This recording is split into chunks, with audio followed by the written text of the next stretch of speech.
ago, Call of Duty Mobile brought Battle Royale to our fingertips, and the mobile gaming scene was never the same.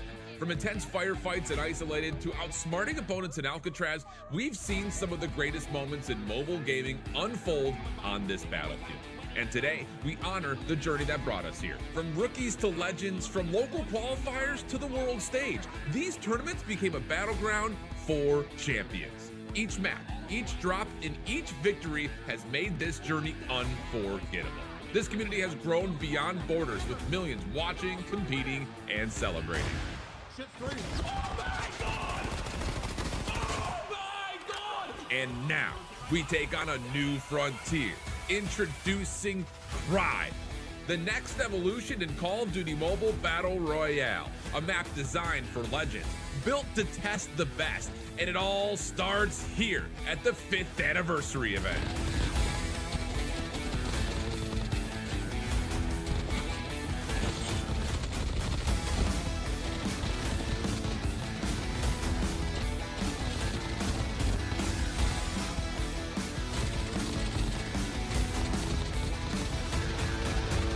So are you ready to drop in?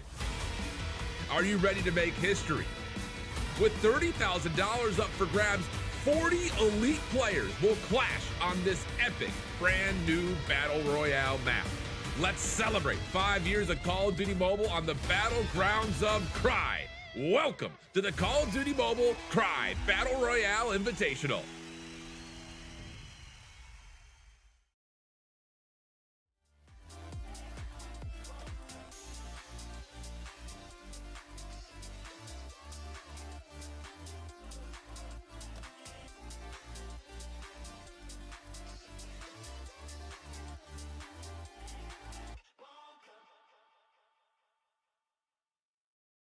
Tournament. It's going to be a good one, my ad. It's going to be a lot of fun. You guys heard it on the intro video. We've got a lot of very elite players that we've seen before, and I'm sure we'll be continuing to see way beyond this 5th anniversary event. However, we need to give you guys the breakdown of what this event is going to look like here today. So let's just jump into it. Talk about what exactly we have on hand, because Krai is brand new. Our players have had a good chance, though, to kind of get their hands, on it, and you saw some clips already starting to come through from our players that are here. Give me your experience on how you've experienced this Battle Royale map in particular as we look over our event overview. Yeah, well, I love it. I played it a lot in the beta. They gave us early access to it, some of the creators, and I thought that it was going to be a great map from the jump because it was nicely, brightly colored. And when it comes to a lot of the players that are actually here, many of them have been streaming every single day leading up to this event on the map. So I've got to see some of the best players in the world grind it out, and there is some fierce competition. Yeah, 40 total players, $30,000. That will be split up amongst the 5 drops that we have here for today. So with that in mind, of course, there's money to be deciphered between all of the teams that we have. We've got 10 total teams of 4 is what the big part of it this is, but everyone's walking away with money, which is always really fun, especially considering this is a celebration event after all, Ferg. Yeah, I believe up until teams 9 and 10 they still get $1,000 per team. So yeah, like you said, everyone's walking away with money. First place gets 10,000, second place gets 6, third is 4,000, fourth is 2,000, and then 5th to 8th get 1,500 as well. So money to be spread throughout the community, which is also always great. And there's actually some very small creators that are really, really good that you're going to want to keep your eyes on in this. Names that come to mind are Loading, that won a $10,000, actually 2 $10,000 tournaments that I've hosted in the past, and also Slayer, who has won one of them as well. It's really just kind of fun to see the names that have been with us since the 1st anniversary and those that have now joined us for the first time here 5 years later. We also need to mention that there are bounties available for today. The most kills across all of our matches is also going to get $500. We also have our first solo squad wiper will also come away with $500, and then at the end, whoever gets our first grenade kill will also have $500. So another $1,500 in total up for grabs for individuals that are really, showing out and making sure that they're providing some of the electricity that we love to see during these overall events. Gonna be really cool though. I mean, so before we kind of jump in, we obviously need to talk about the rosters themselves here. You've already mentioned a couple of newbies, so to speak, in terms of being at this level, this stage, that are kind of popping off at the table. Who else do you have your eye on though, in terms of maybe regulars that we've had before or other new players that you think could maybe be a difference maker today? I'm gonna say that I'm a really big fan of Team 7, Tokyo, Jeff, Peanut, and it says Deepugag there, but that's actually Holy Father, who is like the biggest BR player in the world right now. Team 7 for me is like a clear shot fan favorite. However, to win it, I'm gonna have to put my trust in either Team 9 or Team 4. Okay. I was going to say Team 9 was, just looking at it on paper, it was one that I was kind of excited to see play. I also just have to say that Bobby did a nice job of getting 3 other players that could carry him through today. So that's always good news for Team 1. Yeah, and I'm excited, I think, to kind of, again, learn more about some of the newer names that we have on the page here. So it'd be really fun. So again, 10 teams of 4 all the way through these 5 drops that we have building up for us. Before we start jumping into lobby number 1, of course, waiting for the players to get all loaded up, Ferg, you got to give me your impression of the map itself. What are you looking forward to in terms of the points of interest? Because I know my personal favorite, I'm looking at the play park, the zoo. I just think aesthetically super fun. Also, just a lot of really cool cubbies you can get in and out of. What has been your favorite spot to drop into? I'd say the best place to land and also the best place to fight is Sanatorium. It is massive. There's so much verticality. There's rooms you can hide in on. Oh, I absolutely love that area. Fingers crossed we get a zone that ends in Sanatorium, because it will be a hectic end game for sure. I'm really curious to see how many teams are going to try to land up top north towards Parish, because as much as the map, it feels at times very small. If you go up to that northwest corner where Parish is, there's not any other major POIs around you. So you're going to have to play the rotation game, which we've often seen can be the demise of a number of squads if you just kind of get yourself caught off guard, if you don't get the loot that you want. So yeah, I think I'd be really curious, because I think this map has really brought together the quick, fast-paced, close quarter battles that we've seen in others before, while still feeling like you do have to rotate correctly if you want to find yourself in the final circle by the end. Yeah, Parish is interesting because there are basically no mobility transport vehicles ready for use other than the snowboard. Then again, there's not that many really good snowboard players in the world, except for, as I mentioned before, Holy Father and the entire 4K roster are all like snowboard users. But there's just no cars, there's no choppers, there's no jets, there's nothing on the ground or anything for you to pick up other than that snowboard. So if you land Parish and you don't get one of those, and the zone ends up going to the bottom right side of the map over by Sanatorium, you're kind of screwed. What are you liking so far in terms of weapon loadouts? I mean, what have you seen kind of the players be preferring to use? Is there a meta that's starting to develop on this map compared to other BRs? Kind of give me your thought process on strengths of weaponry in this map. Well, if you can actually get a loadout, then it's a surefire AK-117 all day, every day. But, oh man, the chances of everyone in a team getting a loadout are slim at best, because they barely drop on Krai. All right, well, things to keep an eye out. Are you, okay, speaking of that then, just easy segue before we jump into lobby number 1. If you were to find any ground loot weapon, what are you hoping you find right off the drop? Probably an OTS with an X-Mag. An SMG OTX with an X-Mag in Sanatorium, and I'm camping and holding angles, waiting for the best players in the world to walk around the corner and catching them off guard, bro, because I'm not trying to take 50-50 fights with these guys, dude. I need the only advantage I can get, so I'll be camping in the corner with the OTS. Yeah, I feel you on that. I would be doing the exact same thing, so I totally get you there. So yeah, that's what we got in front of us here. Again, 5 total drops. We will be kind of giving some shout outs to other things that have happened throughout the 5 years of COD Mobile. Of course, and still what's to come. I know everyone's getting really excited about what Season 10 has to offer. But I'm pumped. I'm pumped to keep doing this, especially with the likes of yourself. It's going to be fun to see our regulars kind of step up and take on some of the newbies here today to this point. Anything else, just kind of give the rundown in terms of your experience, either creating the content or jumping in and playing on your own when it comes to this map compared to others. Like, do you feel like there are certain play styles or certain particular things you need to be keeping your eye on for Krai as compared to maps previous that we've celebrated COD Mobile on before?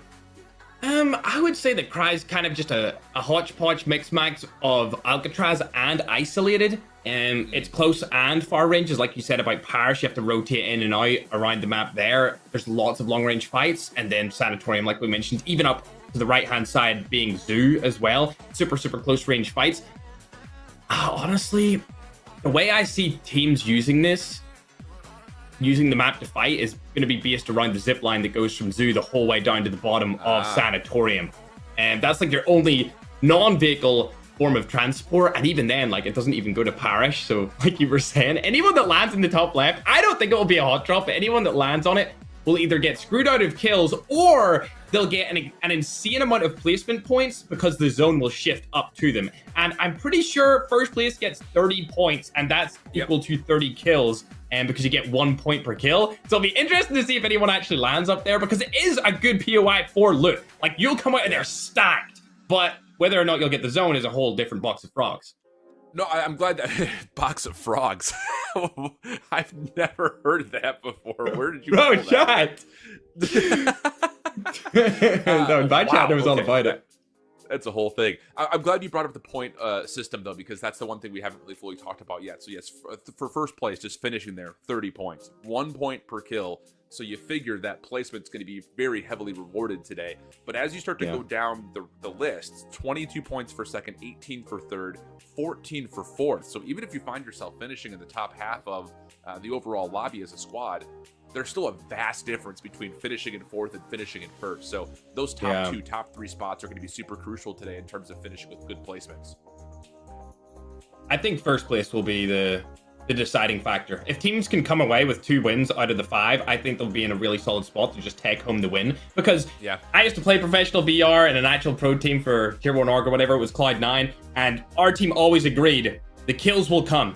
Just set yourself up in a place in the map and the kills will come. Do not go out for the kills. Just set up to win and you will always find them. So whatever team does that is going to come home with the victory. I think especially in formats like this where there's not like a multiplier, it is just a flat points race. Yeah, I agree with you. I've said the exact same words myself in other titles where it's just like, put yourself in the best spot possible. You're going to find the kills you need to kind of help boost your placement points just a touch. So if those are the things that are going on. And here we go. I think we're just here for production. The game is starting to load up. So for the first time ever here on the 5th anniversary of Call of Duty Mobile and the Krai Battle Royale Invitational, we're going to see what some of the most elite players in COD Mobile Battle Royale have to offer for this brand new map in more of a competition form. So I see Ferg's already getting close to the edge of his seat. I'm going to say, bro, go. Bro's calling me out, bro. I'm excited. Here for it, dude. These are always a heck of a time. So here we go. Let's load on in for our first drop of Krai. Again, 10 4-man squads, $30,000 with 5 total drops. And we're going to start things off to see what Wagner and Jopol's able to do here. Team that we didn't really talk much about. What's your thoughts on this squad that we're starting on board with? I'm not sure, but I actually just switched it over to 4K because I want to see where they land off drop so that we can see the storyline of arguably the best Asian team in the game currently. It actually looks like they're going Parish. Exactly where we said before, bro. No way. I mean, there is that element, though, of like, if it's not going to be a super hot drop, which, to be fair, there are... just what? I think it's just them? Yeah, I think one other team is going to try to challenge them up here. So there's going to be a little bit of a battle. 3 total teams trying to fight for this spot on the north side. And hey, if you win it, you're going to be in a good spot, but it's going to get a little mixy. It is going to get very mixy because Low-Tech's squad is also there, and they were the 2 picks that I chose to win the entire event. So if they get into a fight early game, my picks are out the window. Well, it's one of those things that these teams are also going to learn each other just a little bit more as the tournament goes on. Not to mention, Swifter's involved in this tournament. He also was the first one to drop, so not the greatest to start for Swift. But team is still very healthy as we head over. It's just going to be Lex waiting for Swifter to come back in. So talking about his squad, this is where they find themselves in seeing if they can kind of play a little bit of recovery after an early mixy fight at the drop. Yeah, luckily there's Revive Flight on, so these players can come back if one player does stay alive in their roster very late into the game, which is actually why I think they put a lot of points into the placements of teams, because there will be a lot of kills throughout each game, simply because people can just get revived back in. Definitely seems the case. So just looting up, trying to stay a little bit safer, as you can kind of see it just looking across their field of vision. There are a handful of teams nearby. But back up towards the parish, and you can see everyone's very aware that this is not as safe as maybe they would have expected it to be. And how about it? Opening snipe, that's going to hit onto Swifter again. And looks like there's going to be a bit of a push up here as there's shots hanging just over the top of this kind of field towards the backside of the church. Absolutely. And these teams are the two of the best in the game as well. You've got COD Ninja in there with Magic and Parker. Oh, wow, okay. I don't think either of these people will fight shift these teams because they want to make it to the late game, and they're probably scared of another one aping them out and getting the full squad wipe. Especially since some of them have a little bit of a server disadvantage. Oh, that's a good point. I mean, the ping is going to come into play for sure, especially considering how global these rosters are. But the interesting thing about it, looking at it from our pink team's perspective here, is they don't just have a team to their left. They also have to rotate in and around this team that's kind of holding towards the outside elements of Parrish. Snipes out, a couple of tags, armor just going to get pinged a little bit. Nothing too serious as our first airdrop's about to arrive. This is absolutely awful for every single team involved, Shift, because there's three of the best, and the zone is not in Parrish. Like we said before the game started, if you land in Parrish and you don't get the zone, bro, you are cooked. And that's exactly what is going to happen here, as all three of those teams are sat outside the first zone and will need to work their way in. Oh, no. Oh, boy. Well, see how this all unfolds. As the movement has to start coming through. Yep, you hear it. The sword gets pulled out, and now it's just time to start running. And honestly, the window was maybe okay for them to actually get some ground cover without being seen, but we'll transition over as all of our teams are now a little bit more on the move. Nothing too serious in terms of overall damage to the lobby. We still have all 40 players alive, all 10 teams still good to go, so nothing crazy yet with the revive flight like you mentioned. And honestly, the kill feed's been pretty quiet, so we've got a pretty slow lobby, but this first rotation we'll start to see more action. This team that we switched to here, Swifter's team, they've actually rotated below Parrish. So all of those teams are going to need to go into Swifter's team if they want to get into the zone. And the people who we were just watching actually got in a little bit of a gunfight. They traded, but they are still all alive for now. Yeah. You can kind of see one team on the right-hand side. Yeah, one team we actually haven't checked yet, which is also up there at the tippity top of the leaderboards, in my opinion, is Team 8, which has Ackman, aka Idiot, and along with Senior J, who has also won one of my $10,000 tournaments before last summer. He is an insanely underrated player. And like we spoke about before, are a lot of really small creators from 5 to 20,000 followers in this tournament just because of how great they are at the game. Sounds like there's a little bit of personal bias coming out. He wins your tournament, now you want him to win the big one. Well, of course. Well, bro, he won. Like, we had insane players in all of 3 of those tournaments. So if they can win this as well, they're cracked. Oh, there's a fight coming in here, Shift. A little bit of a building battle, yep. And it's outside 4K. And yeah, the follow-up is good. So damage has been dealt here to the squad. A couple players still kneeling up, but no, there we go. That's a full kill coming through. Full wipe. They are out, and the shots are still going down. Yeah. That's the 4K team we were just watching before. Remember I said they need to rotate down from Parrish straight into the luxury houses down below? Unfortunately, Swifter's team were there, and it looks like Tribe, Veg, Narco, and the boys just cooked them up. There's still more action on the way here, though, as it looks like maybe someone from 4K was still alive. And we've got one team that's been fully eliminated, but yeah, someone from 4K was able to anchor and get them back involved. So now it's just down to what do you do from here, because you're not really going to be in the spot to go confirm your loot that you already had. You got to do this the hard way, and yeah, they're just going to go the long way around, see if they can find a way to try to keep this safe, play off the drop, and just try to reset this lobby. Absolutely. And as you can see, the bottom side of Parrish is in the zone, and everyone has managed to rotate into that thus far, from teams Low-Tech, Holy Father, and Noah. And there also, you saw one team just kind of at the very bottom left is maybe setting themselves up to see if, hey, if this thing continues to pull further down, we're going to be in the best possible spot. That's kind of down there over towards the left of Sanatorium, those like that little 6-pack of buildings.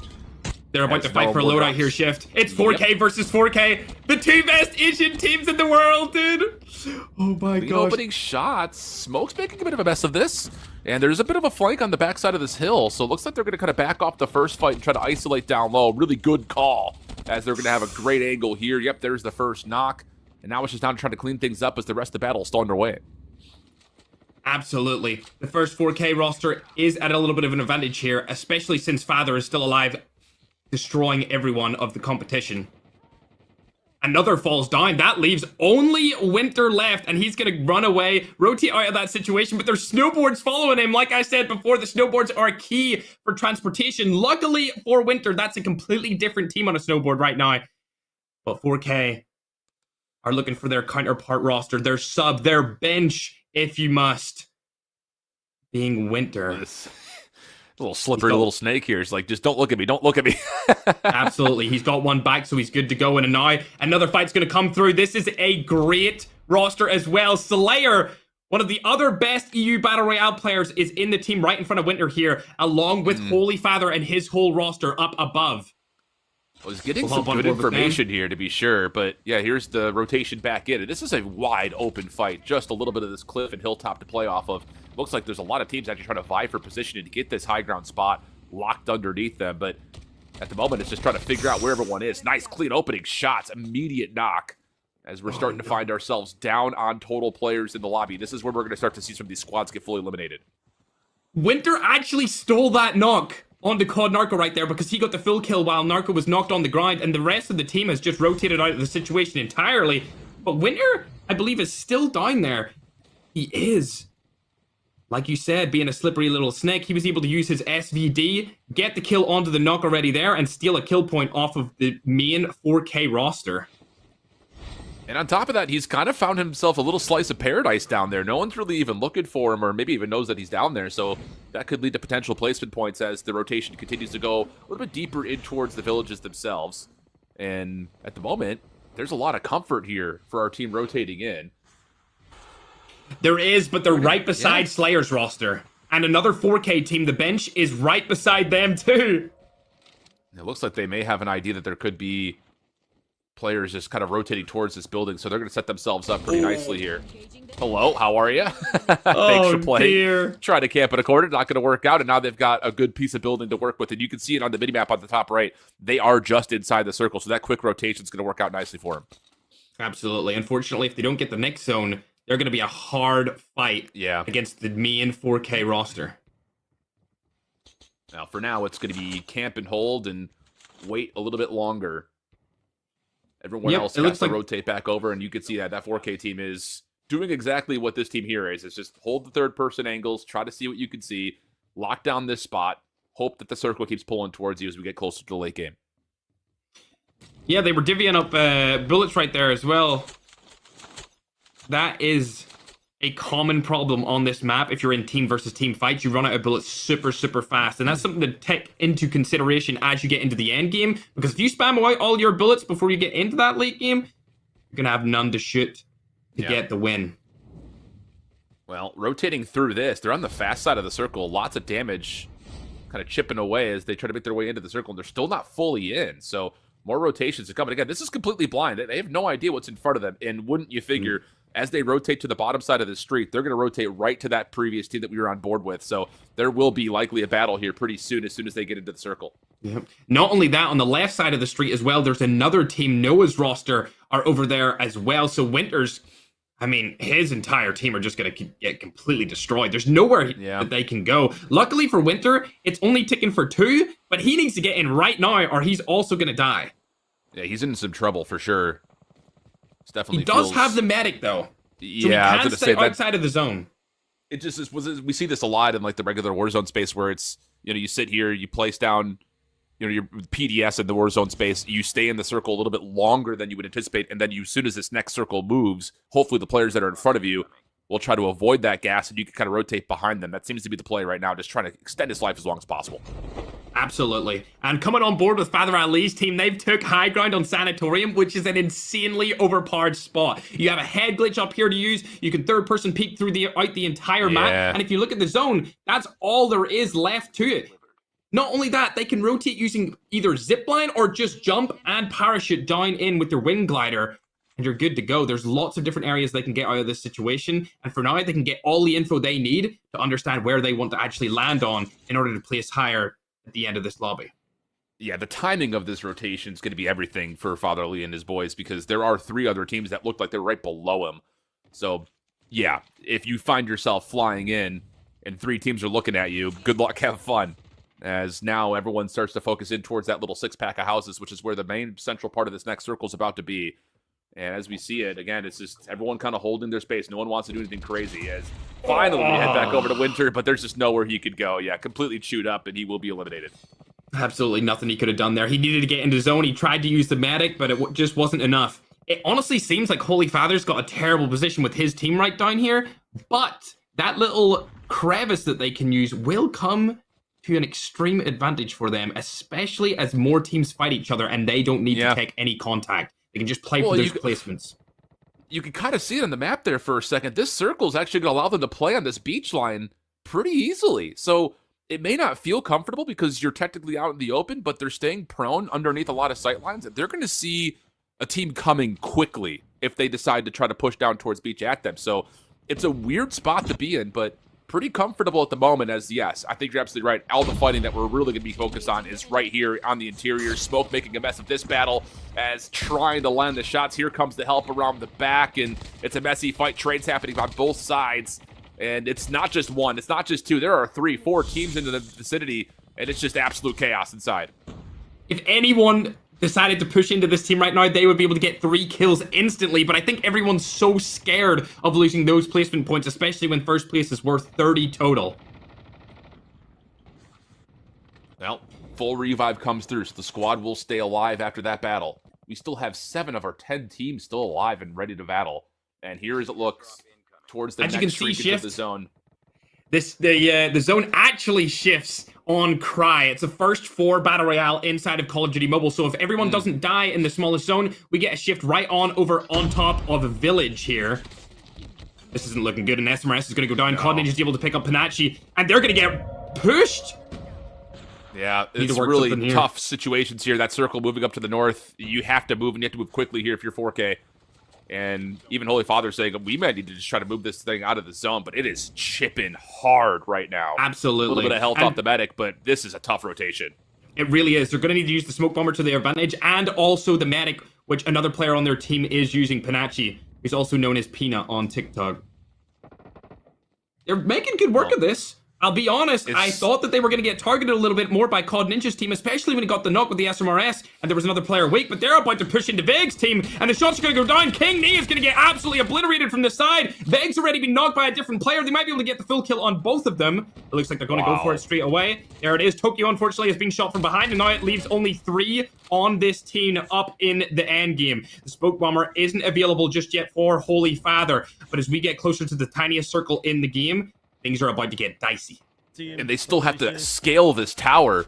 I like this play so as we go over to loading, this is one of the players that you were kind of picking apart on. He's already around the backside of this circle. This is a great spot for him to be. So now it's just down to what can he do from here? Can he lock things down? Smoke is into place, and well, this is going to be just what can he pick apart from this high ground position as everyone has to rotate towards him. I don't think he's in a good spot. I think the best spot that we can currently see right now is with 4K, because if we pull up the map, they can actually rotate right into the next zone, and they have a crevice to use here on the cliff face. If they don't win this game, I'd actually view it as a disappointment. Them, along with Ackman, Senior J Balor, their roster, which I'll switch to right now, they also have the best spot currently. And there's only 11 people alive, so that's over half of the people are pretty much in these teams.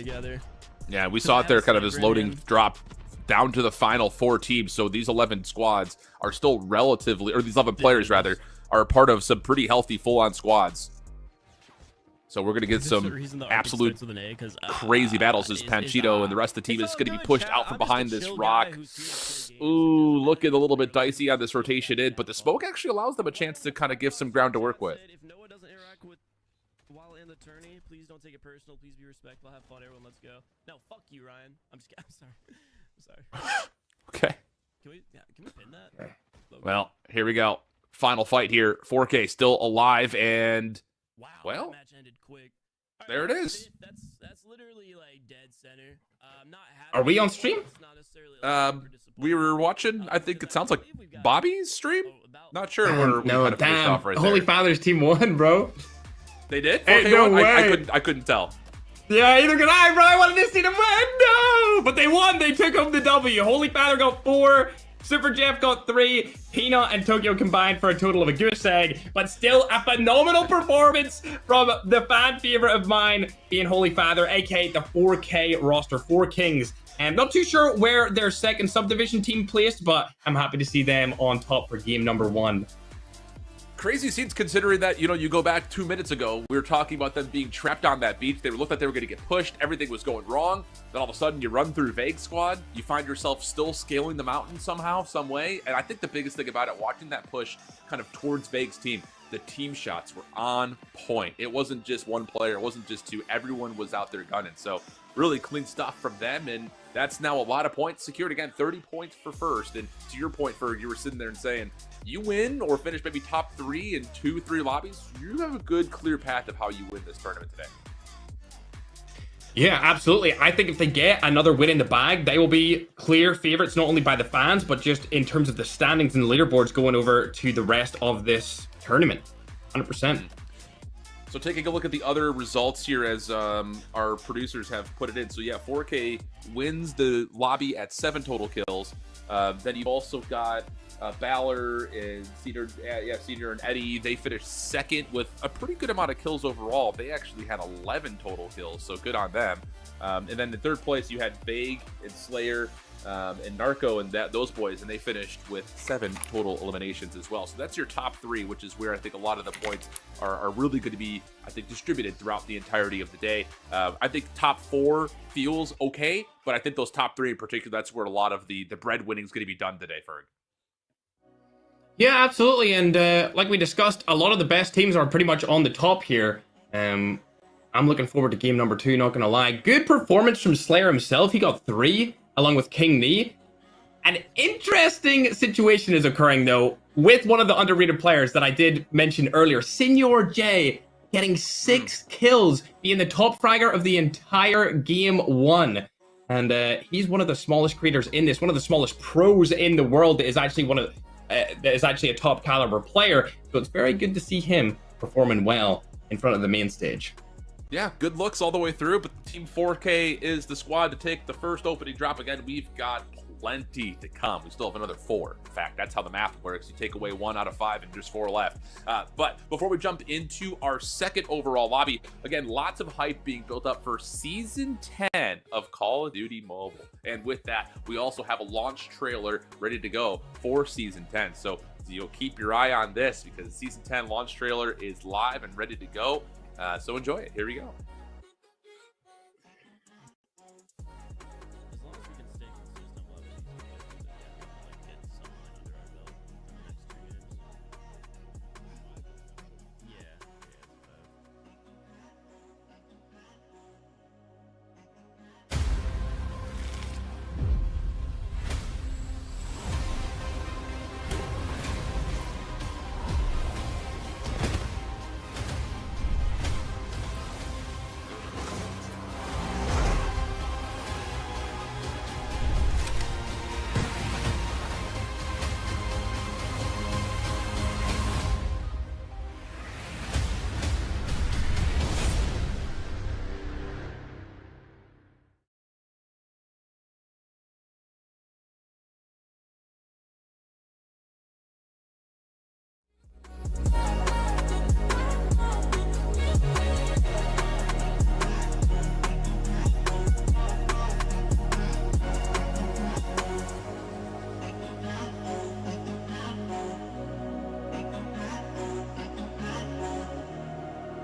5th anniversary of Call of Duty Mobile and the Krai Battle Royale Invitational. I'm Shift, that's Ferg. And again, a little bit of working out the kinks here. Brand new map, thing of the nature. We have gone through and made sure that extended break, we could bring better quality overall gameplay to you guys. So we'll hopefully have that straight and ready to go. Ferg, you've already talked about it a little bit at the post-game analysis. This 4K team, keep your eye on them. They're nasty. They had a really tough rotation at the end of the game, still found a way to win. Walk me through it.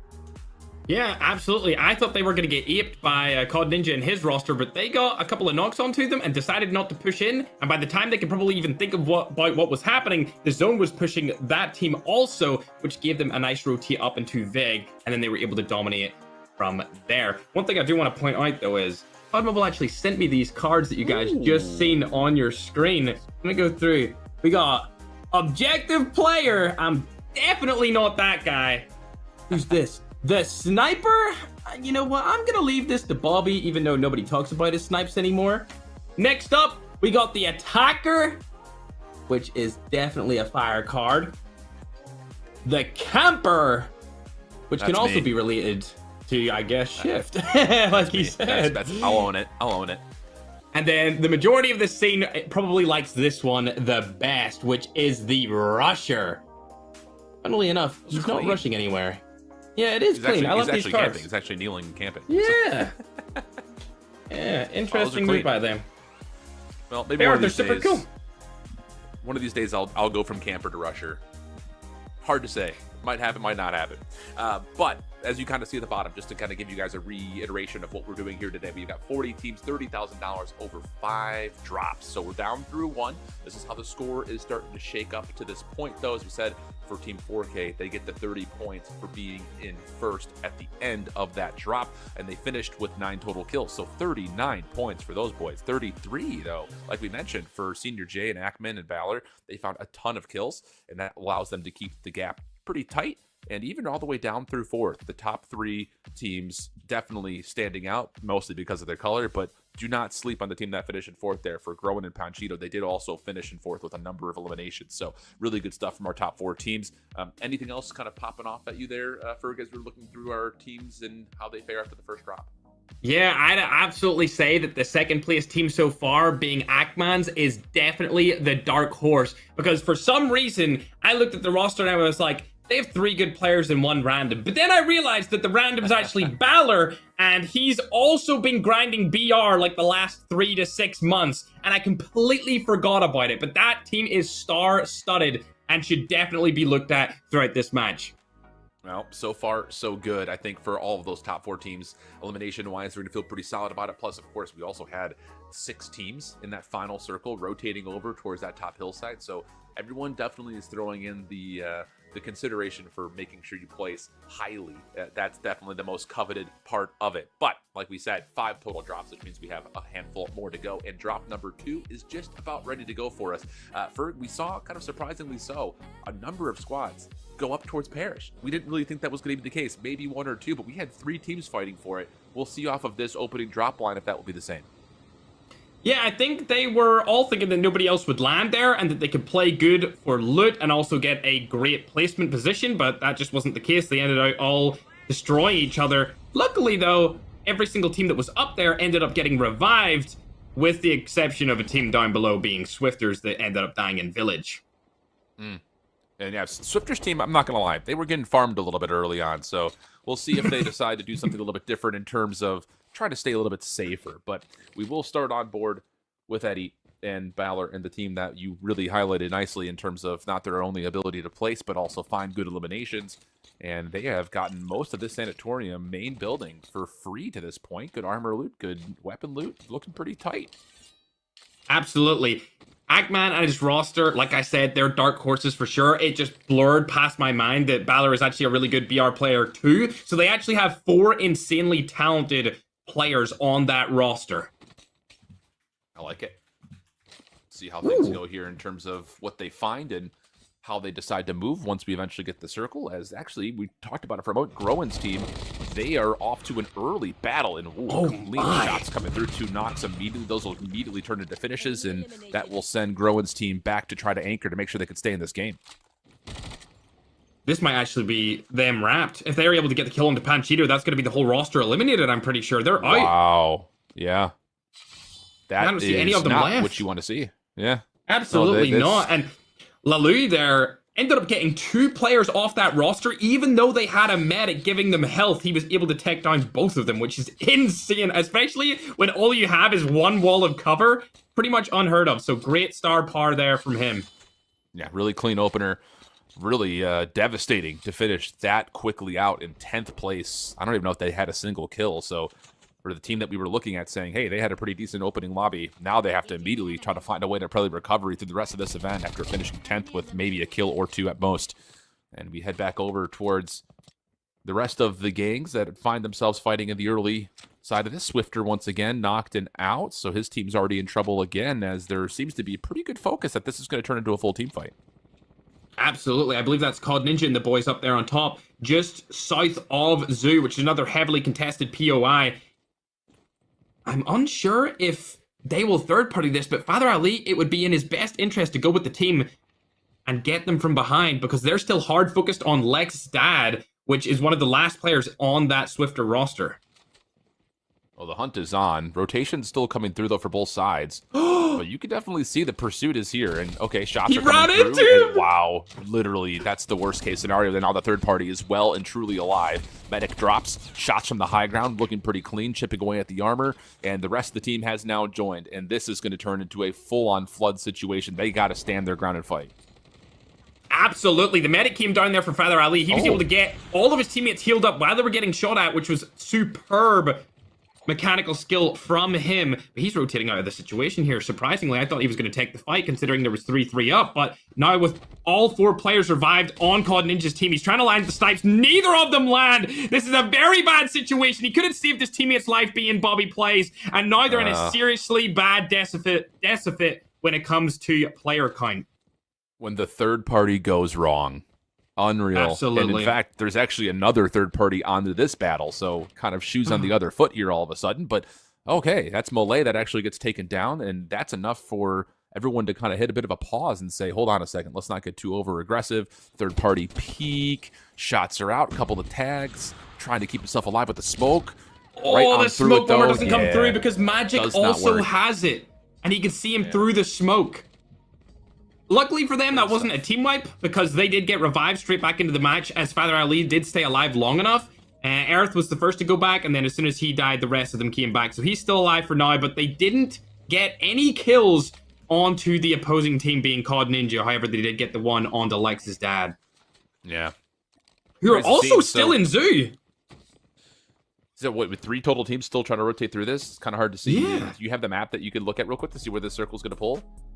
Absolutely, it's going over to Parish. And there's only one team there. Can you take a guess who it is? Go frickin' figure. Well, sensitivity settings are important, friends.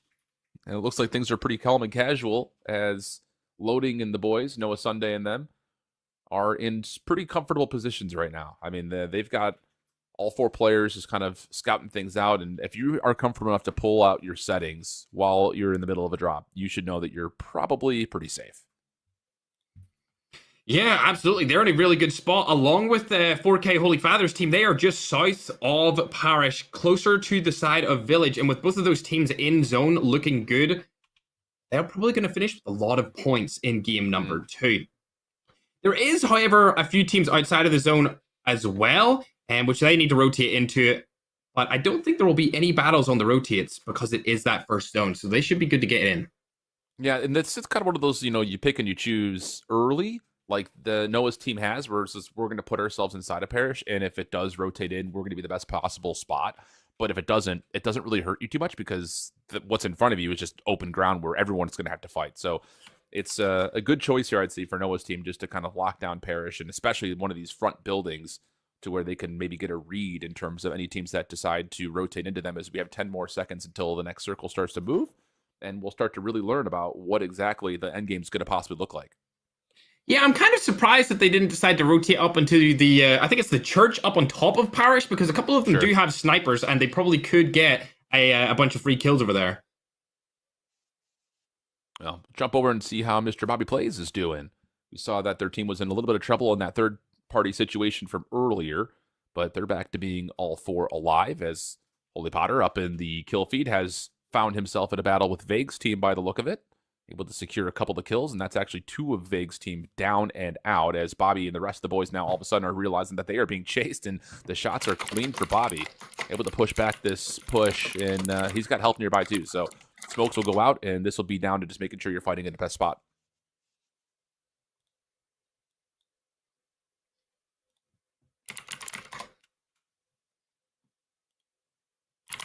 4K's team also in a little bit of trouble. And yeah, Father Ali's in there. So that's going to be another knock and possibly team out of this second drop. Saw Senior J was a part of that battle for a while, and well, back over to Bobby's POV. He's just locking things down, knows that this team that was pushing behind him is in this little building off to the side. Don't know if we've gotten our first grenade kill bounty yet. That might land nicely. Doesn't quite, and this is just a full spread. They want to try to fight this out. You can definitely tell that this is prime opportunity off of this fence line just to stay over the top and see if they could do some major damage to this team that was trying to chase him. And as the circle starts to move again, they are going to actually rotate along the cliffside to get more into the center.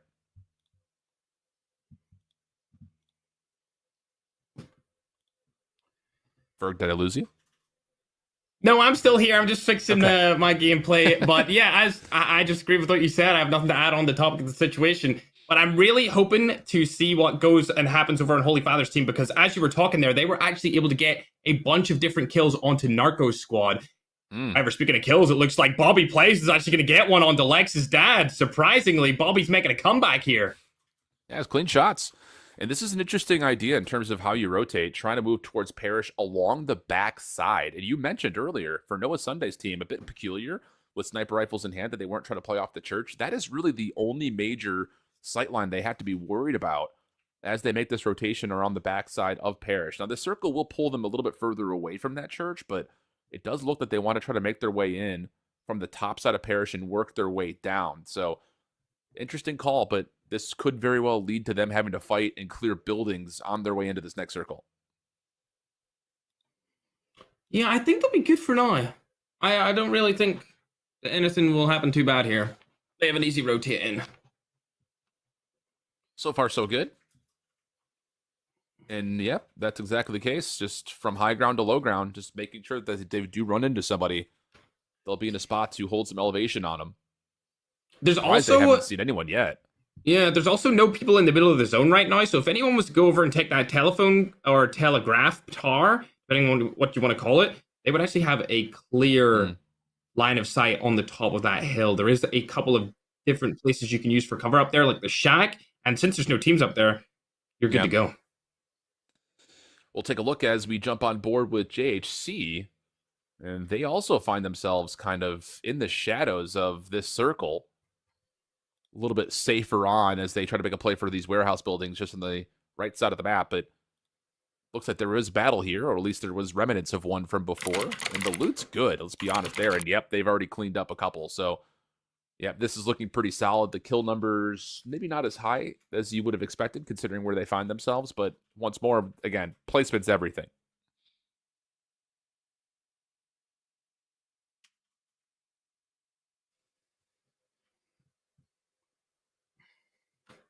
It looks like they're going to be choosing. The next, all four players still alive and healthy and feeling pretty confident, not even bothering, knowing that likely they're probably by themselves. And now again, take a look at where this mini-map circle is going to push everyone towards. Playing on the outsides of the circle for now has been good. I think just more importantly, you've cleared out your backside just a touch, but how do you work your way into this circle, which seems to be kind of out in the middle of the open? You see the bottom sides of Parrish are starting to find themselves out of the circle, and yep, here comes the battle. I got what I assume would be Noah's team in this building that they're looking at the moment, but Bobby's team is also kind of rotating in from this position, and you can see the footsteps of players now making their way towards this next circle. And this is a great spot for JHC and boys to be. I mean, they are in a perfect spot to watch these two teams rotate out. Are you watching COD Ninja? Shift. Lots of shots being thrown as Muska from the 4K team has been downed and taken care of. XPR in hand for Magic. Okay. And this is, again, just spraying shots, a couple of tags here and there. This zone will start to tickle just a little bit harder as it moves into this next circle in 30 seconds. So this is the key moment here for this squad on top. And I think the thing about it is they're taking a lot of shots. They need to be careful they're not being pushed out from behind.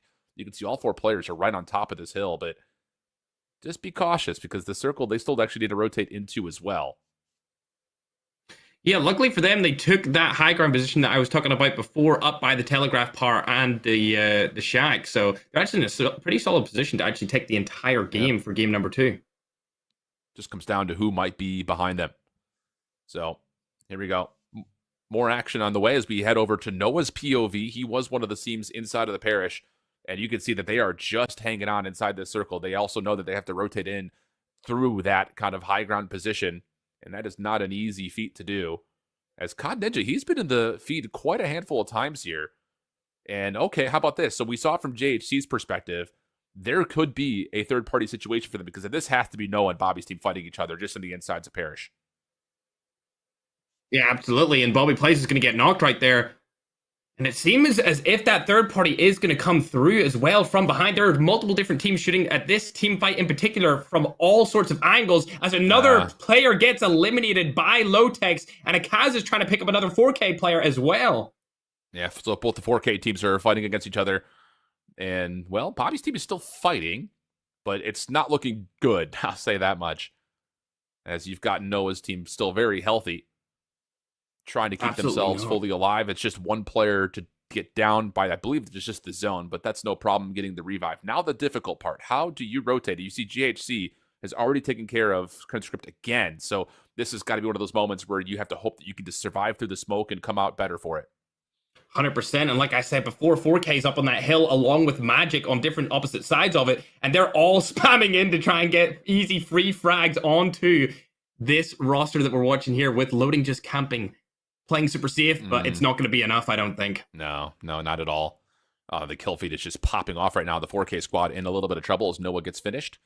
Slayer still alive and well as he took down Holy Father, and that's 7th place. I mean, this is a late game situation. That was a 7th place finish, so we still have a number of teams still in the mix, even though there was only 14 players total remaining. And we see it from K9 Magic's perspective. All 4 players just kind of rotating down with this circle and still holding on to a bit of the high ground. They are in a good spot to possibly close this out, at least find more kills and better placement. Yeah, with one of the only teams left with 4 players alive right now, I don't see why they don't take home this victory, especially since they can use the hill to their advantage in getting up of it. That's exactly what they're about to do as they finish off this remaining battle. Shots in front of them, so they may find themselves into a third-party situation of their own. And like you said, every bit of high ground available to them. One more team just over to the left. Shots have already landed. Nades are out, and this player is by himself. Yeah, that was Lexdad. Not anywhere to go whatsoever. He'll be looted as the full finish comes through. Now we're just down to 13. And once more, the smoke comes out, but you can see it. The snowboard is allowing a little bit of extra movement, keeps Magic a little bit aloof from being able to lock down shots, but you can also see JHC in the mix still as the 4K guys are still dealing some team damage to one another. I think that they're in favor right here. Magic's team are looking really, really good, especially with the smoke going down and one of them having smoke bomber that can see them through it. Circle. Last couple of moments, tough as it's just the one tree line. Trying to keep them alive for now. Magic able to get the heal back. Trouble in front, though, just trying to dance with the devil a little bit as the circle will actually move back towards them just a touch. So you need to be kind of cautious about how you get back in towards this final fight. And right in front of them, it's Senior J. Of course it is. Full team ready and waiting for them with the barricade already down and with the medic heal. They are looking fully healthy, and now it's just down to a 4v1. And the second game falls straight to them. Yeah. Like we said before, the dark horse of this tournament able to take game number 2. And since they were placed second after game number 1, I think they're going to shoot right up into the lead here. Yeah, definitely should. I mean, they've got a number of eliminations, and there it is. The final kill will come through. So Senior J and the boys, all 4 of them staying healthy to the final circle, rotated nicely around. You thought for a moment that Magic's team was going to kind of re-wrap over the backside, but they kind of find themselves having to get to the circle quicker, and there's only one tree that they could use as any sort of cover. So the late rotation doesn't really work out well for them, Ferg, and on the other side of it, they happen to run into the team that is perfectly positioned, fully healthy, with a barricade, with a medic down. It just felt like it was a perfect storm for Senior J and the boys. Yeah, absolutely. They were able to pick up 14 kills and the win. That's an easy 44 points for game number 2, which I believe is like 10 extra points more than what Holy Father's team were able to get in game number 1. So they're going to shoot right up into the lead here and really solidify themselves as the best team inside of this tournament so far. Not only that, they're actually all using the same artery skins. So they got a little bit of team chemistry going on too. We always respect when the profile avatars match, the skins match, the whole 9 yards. Second place, Vague's team. But only 3 total kills, and it came from Slayer. We saw that kind of in the end there, here and there, where he was able to find a couple of third-party picks.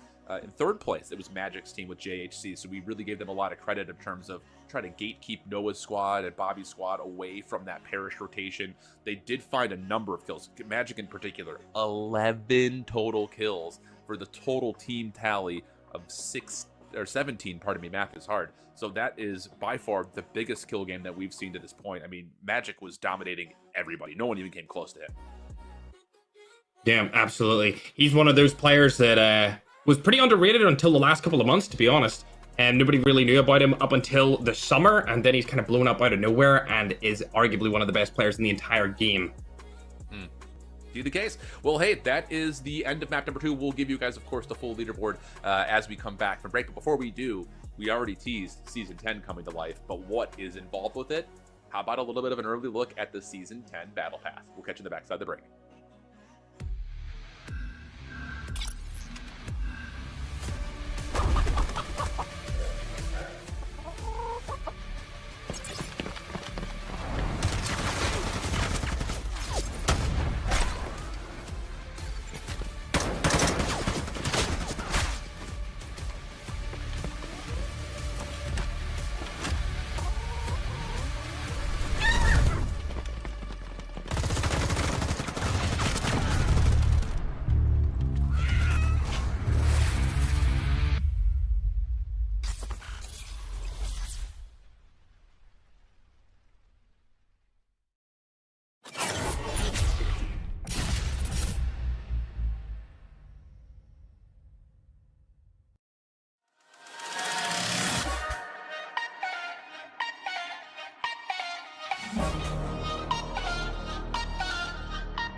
Back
You're all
I need.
think we've got everything completely figured out technically. So again, the experience hopefully just goes up from here. We've had 2 really thrilling drops at this point, though, out of the 5 in total. Again, I think the biggest thing about it, Ferg, is we're really starting to see full 4-man squads who live until the end, putting themselves in the best positions possible. Go figure, they're the ones that are coming out on top of the win. Absolutely. Don't lose anyone early. As soon as that revive flight stops bringing people back, and you'll be good towards the later half of the end game. It's especially important when the zone actually decides to move. Like I said before in the broadcast, it's the first time we've ever seen that in a COD Mobile Battle Royale map, where you'll have a small zone and it will end up moving across the map to somewhere different. So that's something to keep in mind as you watch these players play out, that they need to position themselves in a good way. And if they have 4 players, it's a lot easier to do so. Yeah, interesting things going to be happening here as we jump into lobbies number 3, 4, and 5.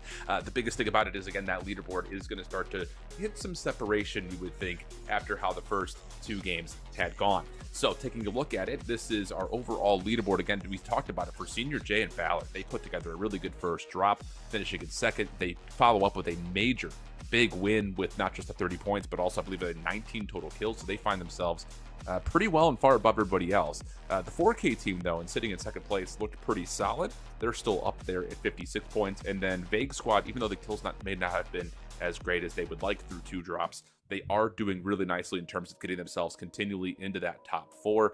We also mentioned that JHC, they had a really good rotation in that second lobby. They have now snuck their way into 4th place, whereas we were really kind of putting some focus onto Groen and Alexa and Panchito after the first drop. They did not have a good second. We actually watched them get eliminated immediately. So we'll see how things go here as we get ready for drop number 3. And Ferg, if you can, I'm just going to ask you if you can unmute yourself in Discord so I can hear you this time as we go through the rest of this drop. And there we go. There's my guy. And yeah, any other teams you're looking out for on this leaderboard as we get ready for drop number 3?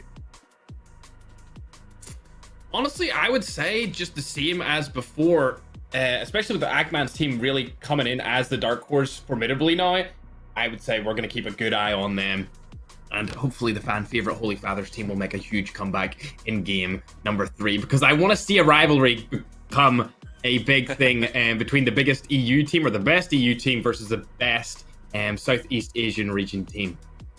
Yeah, it's been really interesting, I think, just to see the consistency of performances, again, especially considering how the lobbies have, forced the ping to maybe not be as normal as they would have expected. But hey, a lot of money on the line, and it is going to be deciphered between mostly what we figure to be our top 3 teams. $10,000 for first in particular. So that battle for first going to be a big one. I think especially as we get into this 3rd drop, this is where we're really going to be able to, again, put some pressure on those teams in the bottom half of the standings. They have to have good games from here on out. You cannot afford to have another poor placement. And I saw Bobby's team was down there in last for now. They've been in a couple of good situations fight-wise. They're just not finding a way to get to that final circle. So those are the things that hopefully over the course of this longer break, they've been able to hopefully figure out and get themselves well and truly into fighting form. Whereas I think the other part about this is at some point, someone may need to try to grief some of these drops from the 4K guys and try to get them out a little bit earlier, or at least make them a little bit weaker and softer as the lobby goes up, because so far they have been very comfortable getting into the late circles. Yeah, absolutely. It'll be interesting to see in game number 3. We'll probably see a couple of different teams move their playstyle around, especially as they're becoming more familiar with the map. But now it's really going to come down to the latter half of this tournament to see who's going to close it out. But I'm going to stick with Ackman and the boys to see if they can actually come through and be the dark horse. Because they definitely weren't the fan favorite for me, at least. But I think it's because I forgot Ackman was in the roster, and me and Ackman are good friends. And then when I realized it was him, because I seen idiot, which is like his saying that he loves to say. He calls everyone idiots, which is like just a different way of calling them an idiot. But I realized after that he was in that team, and yeah, they are very, very fierce. But we're about to get into game number 3 here finally, which is going to be great. I'm looking to see, hopefully the zone will go somewhere different. Maybe over to Zoo. That would be nice. I was just about to say the exact same things. Like, we had a couple of good looks at Parrish from game number 1. That's where the circle kind of started to finish towards. We also had a battle for rotation in game number 2 through Parrish. Outside of the fact that we started kind of watching teams in the sanatorium, yeah, we have yet to see the zoo come to light yet. So I'm pumped to see it. I would love to see the circle finish that direction, just so we can kind of get our eyes on the map a little bit more for those that may have not experienced the map as much as others, or maybe just trying to see like what are the best positions that we could possibly find ourselves in those late game moments, because let's be honest, we're all looking for those battle royale wins at the end of the day. So lots of things to hopefully keep our eye on. If we do get over there, I imagine between either 3, 4, or 5, one of these last 3 drops, we're going to see more action over at Zoo. I just know it. We have to. It's not going to be Parrish all day long. That'd be crazy. Yeah, maybe even Industrial Plant, which is south of Zoo. I'd love to see an end game there as well. I actually watched one of my friends, Lowtech's battle out there recently last week. He got a crazy 1v4 clip. A lot of the viewers probably seen it on TikTok as it went kind of viral, but yeah, a lot of fights are about to take place here, so let's get into it. Yeah, the eastern side of the map really is one that we haven't had a good look at as of yet, and we jump on board with the 4K guys. And on this opening drop, you can kind of see them that are stuck between a little bit of a rock and a hard place, as yeah, they're already being shot at from behind, so the team will run away. You've got a couple other players that are on the chase. Just for a small moment, actually, looks like Loading actually may want to try to take this on just a touch. He's being fired back onto, though, and that will likely be about the end of that battle, as both teams will separate and go their opposite directions.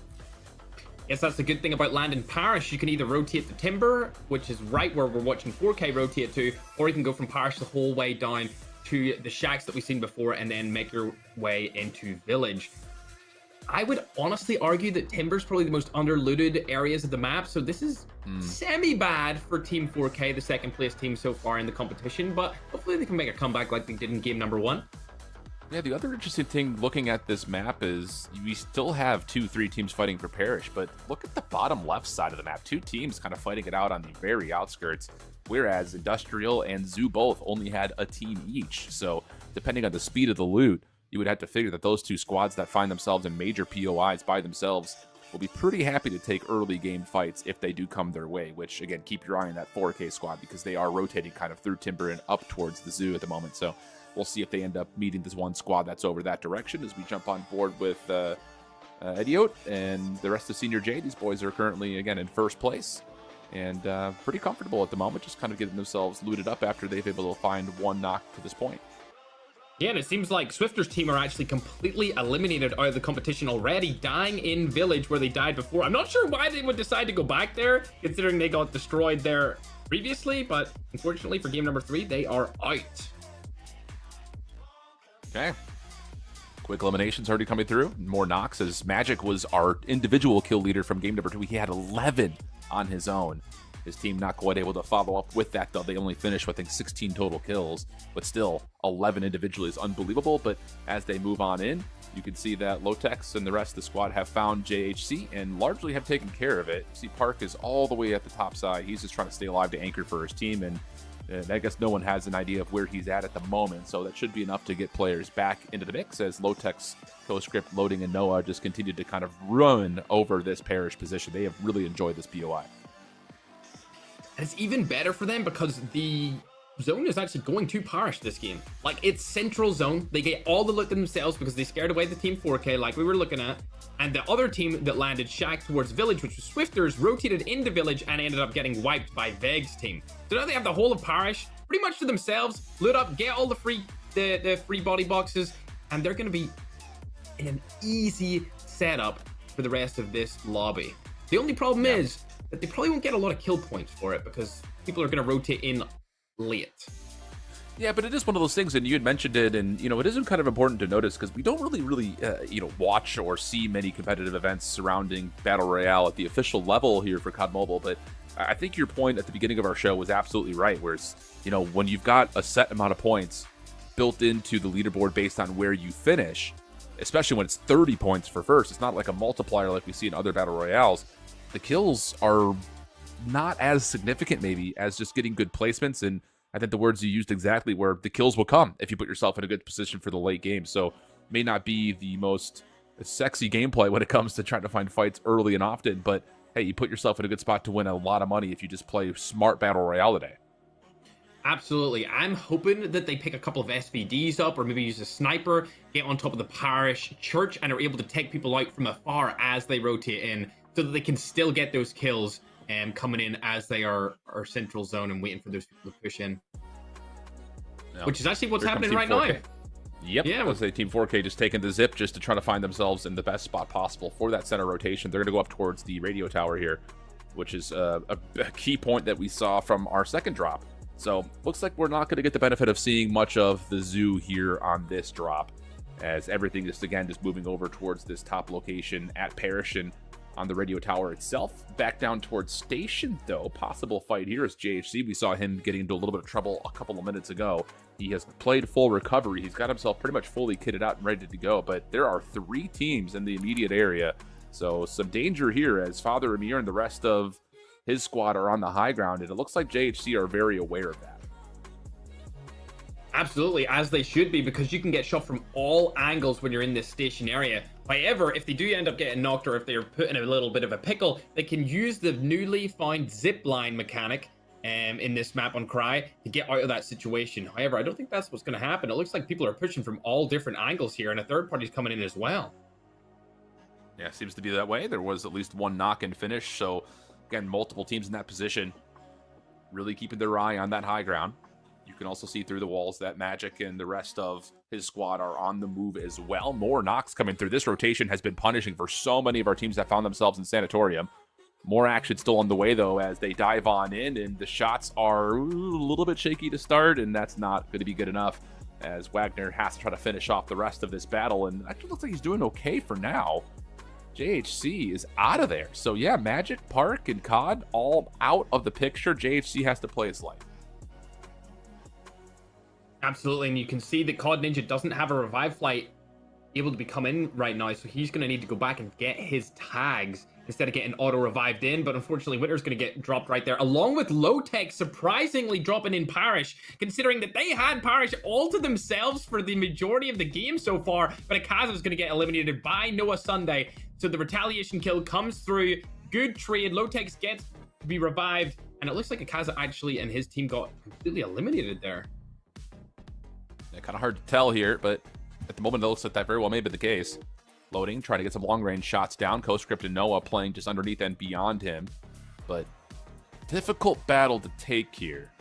Especially, well, I'll say if Loading keeps missing, but if he gets a couple of tags, that may be enough for them to continue to push forward. The problem is, you can see it. Loading keeps looking up to his right. He knows that Father Ali's team is just beyond this next level of Parish. At least has an idea about it. So they're going to get to work looting for now, and okay, looks like everything's going to stay pretty calm and casual considering the opening shots. And now finally Slayer starts to shoot back, saying, I see you too, but no immediate consequence for either team. Absolutely, and to be honest, I don't think I would push either team here, considering we still have that third-party situation that could come down from the hill behind them from COD Narcos squad, but they may go for trades far range, where they can pick one off, not ape or push into them and just get a kill point from it. I think that's the best way to go about this if I was on Loading's team right now, because they know that that other roster is there and they're actually running straight towards them. Well, the zip is a play, and whoa, here we go. Oh. Nade lands as well. Loading, he's got an opportunity here. Barricade down, opening shots are clean, gets the first knock. What? He knows he's got Ninja down to his right. He's just going to go straight for the follow-up finish on Vague. Loading is in there. He is moving and moving quick. Still wants to try to go 1v4. There is a bounty for that, by the way, if he was to do that. But instead, it's just going to be the finish on Vague, and the rest of the team will join him as they will hold this high ground spot. That was absolutely crazy. He pretty much just solo pushed one of the best teams in the tournament, and he didn't get shot at once. Slayer, who was right there, is actually his teammate on the other team. And as soon as he seen Loading knock one of his players, he sprinted out of there like he was goddamn Usain Bolt, bro. Snowboard, zipline, all momentum. As we jump up over JHC, one of 2 left remaining, as Ninja and Magic will not be able to rejoin at this point. Not the most amount of kills for these guys, so yeah, I would figure that this B team here is probably just going to kind of sit and wait and try to play the best they can for position on the leaderboard. You can see as we scroll down a little bit deeper, 4K is fully healthy. It looks like all 4 players are there. Vague's team still staying fully healthy as well, so still a lot of squads that are in full form, although as Vague does get brought back, he is immediately taken down by Edia, so the Kilo gets into play there, and that will keep that vague squad just a little bit more limited on total number of players. Yeah, I wouldn't take that fight with Idiot's team because they are obviously one of the best teams in the entire game. And they're actually situated over by Station, which is in the bottom middle of the current zone. Well, Rotisma will drop. Idiot just watching, spraying, seeing if anyone's going to drop on in. You can see that JHC and Park are on one side of this play. Cod Ninja did get back into play, though, with his teammates. So they drop in completely opposite of the map. So they're going to try to maybe just split for positioning here just a touch. It's going to be difficult to secure any loot at this point in the game. Absolutely. You do not want to take any of the fights right now because every team that has 4 players up are the best teams in the tournament. You're just trying to stay alive for as long as possible, and maybe one of you will make it into top 3. Yep. Well, you saw it there on the screen. It flashed. The revive period has now expired, so all of these eliminations that we're starting to see the kill feed are going to stand. Bobby's team of Belay getting some damage dealt to them. Cod Ninja, though, you also saw fall there, as well as I think one of his other teammates had been knocked. Kind of hard to tell, but looked like that may have been the case. So that little split-up redrop does not fully work, and 60 seconds until the zone starts to shrink. This is where we're going to start to see some of our squads really get some damage dealt to them. Absolutely, and there are a lot of teams outside the zone right now, so they're going to have to push in. For example, 4K's team needs to push in, COD Narco needs to push in, and there's still a bunch of people over on that left side of the map and on the right. There's only one guy in the central circle right now, which is Magic OP, but he has an entire building for himself now. Well, the interesting thing, again, that B team was the team that split off their revive drop, so he seems to be pretty much by himself with maybe not much loot available to him as Narco will drop in. Here's that 4K team you're talking about, full force, trying to make their way up the hill. Absolutely, they're going to be going against Noah and Lotex's squad because they are holding them off the zone, and it looks like a knock goes straight in onto Peanut from Noah Sunday. He recently made his return into the Call of Duty Mobile Battle Royale scene 3 months ago after taking a year-long break. He was previously one of the best players from the Philippines. I honestly don't think that they're going to be able to get past this shift. I really feel like 4K may be in a terrible situation, especially considering some of them don't even have snowboards to rotate out, but Holy Father does, and he's able to get away for now, but 2 of the guys are going to get knocked. There's the third. Super Jeff goes down, and now it all comes down to the main man, Patter. Can he even get out of this situation to get some placement points? That's all they're hoping for now. Well, the problem is it looks like CoScript has been reading this the entire way, but the snowboard does allow him to get out and get some separation, which is going to be important for potential placements, and I think more so for 4K. Again, they don't necessarily have to have a monster game here. They just need to secure some points, and they'll still be in the top 3 overall. But really good zoning from Noah's squad from the top of that hill, knowing they had 4K right below him. They deal with him quickly, and now it's just down to can Pater actually rotate in safely because he knows he's between 2 full squads, and looks like he's going to be riding right up in towards where CoScript positions at. No, bro. He rotated straight into the Latin American team. I was hoping they wouldn't see him, but unfortunately, his footsteps were not silent because he wasn't using the ninja class. He had Smoke Bomber on, and there she goes. 4K, the main A team roster, has been eliminated from game number 3. CoScript and the boys seem to have a really good position in the zone with the high ground, which is going to come into their advantage going into the next zone. Well, all the fighting is happening right below them. So will this be a very much so a moment that is, how good is the patience, I think, for these guys? Because, yes, it's absolutely the best position possible based on where the zone currently is. You can see Panchito and the rest of the guys try to rotate a little bit deeper in towards this kind of backside gas station. And they're going to even catch some high ground of their own up here on the rafters. But you saw that Panchito was looking up. He knows that Noah's team is on that high ground on the ridge above them. So they're going to be continually looking at that while also hunting for kills.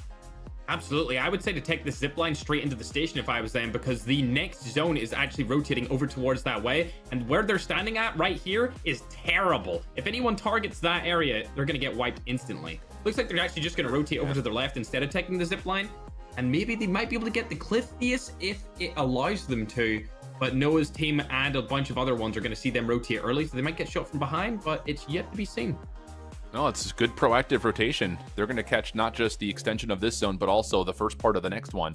And here we go. Noah's team, I'm sure, at some point are thinking, maybe we rotated a little bit too late here. We're already dropping smokes, just trying to get into the battle and they're going to find themselves kind of blindly running into every single one of our squads, really save just one. Plus, they got to still fight against the zone. Not great news here, as you see the kill feeds really starting to light up, and it would be largely the team from the high ground, Panchito and co, doing a lot of the damage here from the top of the ridge. Absolutely. Fortunately for Noah, he does have Manic, and he can stay out of the zone for a little while longer if he wants to or needs to for placement point, which is obviously why that setup is so good. But Panchito's targeting Magic outside of the zone here. He's gonna go full rush mode, and it looks like another player shooting him from the side as well. It's a third party from Slayer and his whole roster. Panchito, the Latam team up, take him down while Slayer gets out of the situation, and Magic gets eliminated entirely. Oh, Slayer's right behind. I don't think he'll be able to do anything right here. He has the shotgun. He gets the one pump. This could turn into a kill. It does, but he gets eliminated straight away. See you later, Alligator Slayer. Unfortunately cooked. But I believe the Latam team won. Yeah, Panchito and co, they had all 4 ref arrive, and it was just down to Slayer, the last solo left for him to know he's pretty much going to get guaranteed second. He still found 1 extra point there with that last confirm, so we take that. But yeah, Panchito and co, I'm really glad that we were able to just watch that rotation away kind of from that high ground. They knew that Noah's team was sitting on top of the hilltop, but as soon as that zone started to move and shrink on its rotation back over towards the gas station, they made the proactive call, snowboarded away, did not get caught by Noah's team because they moved so quickly, and then all of a sudden you find yourself in the perfect spot following the zone from the end of the last one into the initial of the new one. Really well done positioning wise. All 4 players also, of course, staying alive helps any type of those situations. So good stuff for them, as they will see themselves really move up the leaderboard there with a lot of kills and that first place 30-point bonus. Absolutely. They had 25 kills after game 2. They performed really well in game 1, but failed. They were the first team to die game 2, and then they come back and win game 3. That was a great show out from the Latin American team themselves right here, especially Groen and Exotico getting the most amount of kills for the roster in total. That gets them 38 points, which I think brings them up to like 63-ish total. Somewhere around there. I'm looking forward to seeing if they can clutch this up. Right now, Shift, we actually have great teams from every region except for North America. Well, the only thing you could really speak to, I think, looking at the results, is that Vague's team continues to get into the top 3, but they're just not putting together a ton of kills. So they're getting decent placement points, but they aren't popping off maybe to the same level as some of their counterparts that you're already highlighting. So yeah, great stuff there for our third drop. And speaking of drops, this is the perfect segue. I promise I didn't do this intentionally, but the interdimensional mythic drop is still going on. It's actually one of the coolest things I've seen in a while. So we also have a trailer to kind of help showcase that. So bust out your pocketbooks, get yourself into the mystical drop. We'll see you back for game number 4 after this.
Welcome back to the Krai Battle Royale Invitational, as we are past our third of 5 drops, meaning we're, of course, past the halfway point, and we're starting to see some separation show up a bit on the leaderboards. A very pivotal third drop that last one was. And, well, we continue to see these zones pull up and over towards the parish. That top radar tower just keeps pulling to that left side of the map, and we keep seeing some of the same teams really understanding what that means as they continually find themselves in the top 3, top 4 every single drop. Yeah, it's been interesting to see Big and his team make it into those top 3 positions back to back to back. They've been playing really, really well together. I'm super happy to see the Latin American team, however, perform well last game, especially taking home a victory, considering they failed to do anything in game number 2, falling first without any kills whatsoever. So that was much needed for their roster. One thing I am hoping to see in game 4, however, is 4K to come back to their previous greater light. They got caught outside of the zone there in a tricky one, and they just weren't able to make anything happen, especially when Holy Father tried to rotate in to the zone. He just got cut off by the Latin American team that ended up winning the game. Indeed the case. So taking a look kind of over some of those results, again, like you mentioned, the immediate recovery from the previous drop is an unbelievable way to get yourself back into the tournament. But the other teams that finished in the top, Sedvig's team, they finished second, but only had 5 kills. Interesting enough, JHC's team, we saw them at one point in time get kind of picked apart in that parish battle with Noah's team, and they dropped back in kind of separated. They only have 2 total kills, but they ended up finishing 3rd. So again, they were able to reap some reward of the placement points that were there. And then also in the mix a lot was Edio and Senior J. They had 5 total kills, finishing in 4th, which is where a lot of the points come through. The peculiar thing, and we talked about this a little bit, the most overall kills on the lobby for that 3rd drop was actually from Noah's team, and they had a ton. They had 20 total eliminations. Crazy scenes, but they finished in 5th. So again, those point totals are only going to make up for so much. And as I'm actually taking a look at this, it looks like our players are getting the announcement that there was a player DC and an audio bug. So apparently we're going to be replaying map 3. That's spicy. Okay. Did not see that coming. Wow. Yeah, that came out of left field. I just seen that announced into the chat, and I'm sure there are some players that performed badly in that game are extremely excited about it. Sorry to the Latin American team, but we're going to need to run that back. Yeah, okay. Interesting. I didn't know that was the case. So we're going to get a map 3 restart, and then we'll talk about all this all over again. And then we'll do 4, and then we'll do 5. Really, what you guys should be saying right now in chat is that this is rigged because we just want to see a zoo zone. That's all we want. But it's not about who finished where. It's just all about we want to see the zoo final zone. So hashtag rigged zoo is what we can start trending. That's a fact. I want to see some crazy fights go down in the zoo. There's a lot of areas where you can get fights and some secret tunnels in there that a lot of these players may or may not know about. So those would be some good fights to see. Or just give us a sanitarium zone. I would take that too. Works for me. I mean, we've only seen Sanatorium on really just the jump to this point. We haven't seen much in towards Industrial, haven't seen much in towards Zoo outside of a couple of teams that got pushed off in the last drop that had to kind of rotate that direction kind of late. But a lot of the early battle has been happening up by Parish, which is just so surprising. Maybe some of that, again, is just kind of a byproduct of we're always up there because the final circle keeps pulling us that direction. But a lot of our top teams to this point have been finding success, landing over towards that Parish side, fighting off 1 or 2 opponents, and then putting themselves in a position to be near the final zone. Have not had to do much in terms of rotating. So, yeah, it should be interesting, I think, just to see if they do get called upon to have to rotate, what their actual strategy looks like, and being able to maneuver away from a very isolated area down into some of our main points of interest on the lower side of the map. So, should be interesting to go, but I believe everything is good for map 3 drop, just waiting on the game to start.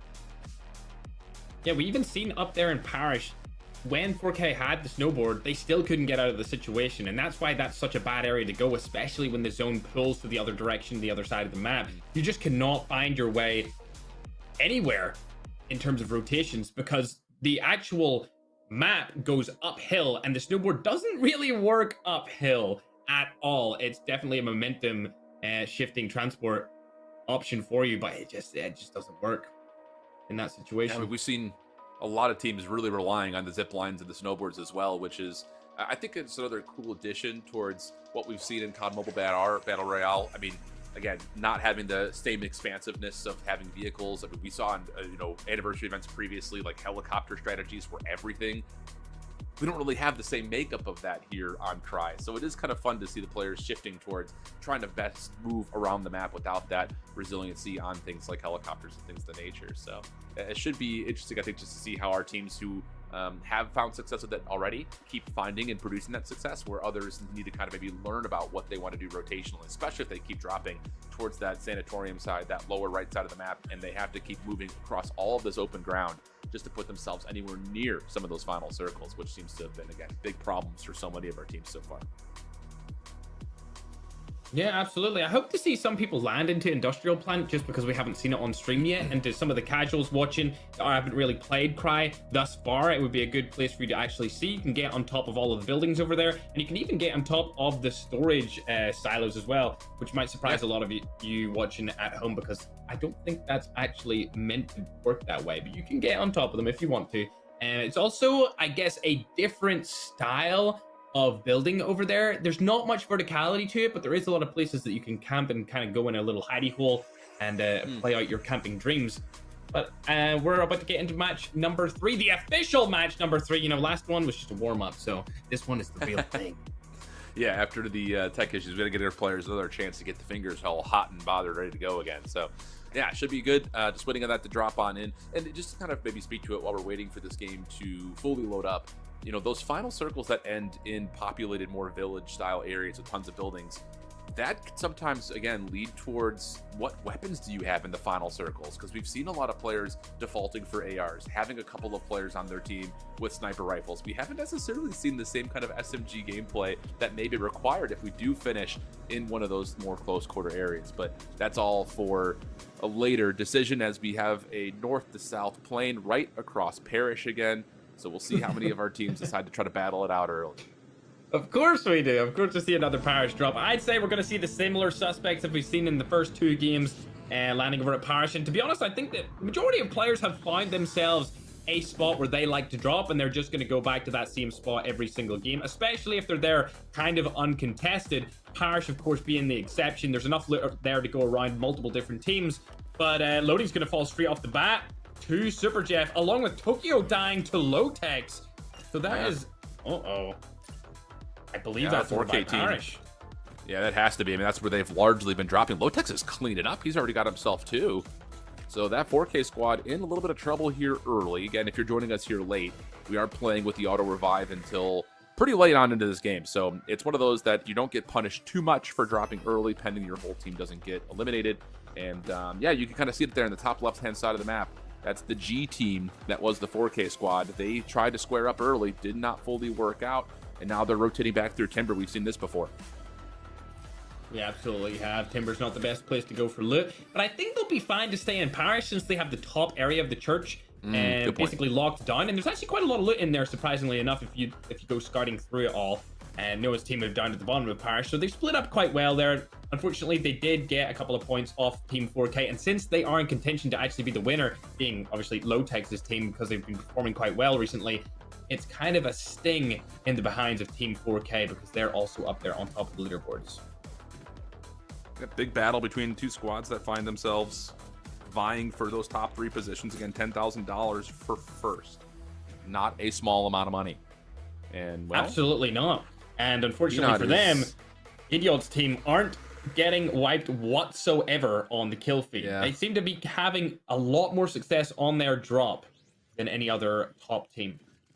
That's a really good point. And I mean, again, we've seen individual kill leaders show up in a multitude of different teams. We kind of have to throw an asterisk over that last drop since it technically won't count. But those individual eliminations don't maybe mean as much as finding yourself in the total final position, but it does help. I mean, you find yourself finishing in 3rd, but you have 15 kills. You've reduced the entire placement of another team in front of you. So, you know, there is a level of value to playing aggressive early, especially if you do hold a bit of an edge.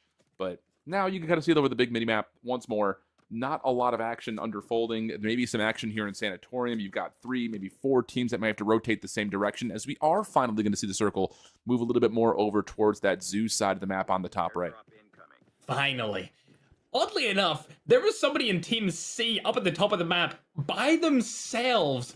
I don't know what they were trying to do over there. Maybe they were going for a snipe. He's literally right at the top middle of the map by himself, just chilling. Is there loot up there? I've never even been there on Krai. It doesn't seem like a place where you would want to go, but yeah, it's Muska. What is he doing up here? Is he just trying to play his life? I don't even understand. He doesn't even have a sniper to get any kills long range. I suppose he's playing some sort of like, oh, he is. He's playing a scout role. So right now he has the class ability Airborne, which means when he gets information, he can pop that down on the ground, get into it, and basically fly away, getting all the information for his team on the whereabouts of enemies around that area, which is actually a super good play by him. I didn't even think that would be a possibility on this map, but here we are. His shots are going to go down.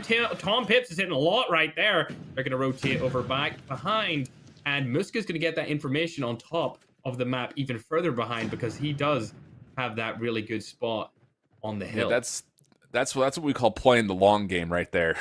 May not be Absolutely. a fun individual lobby for him, but that's all about trying to play for the best placement possible.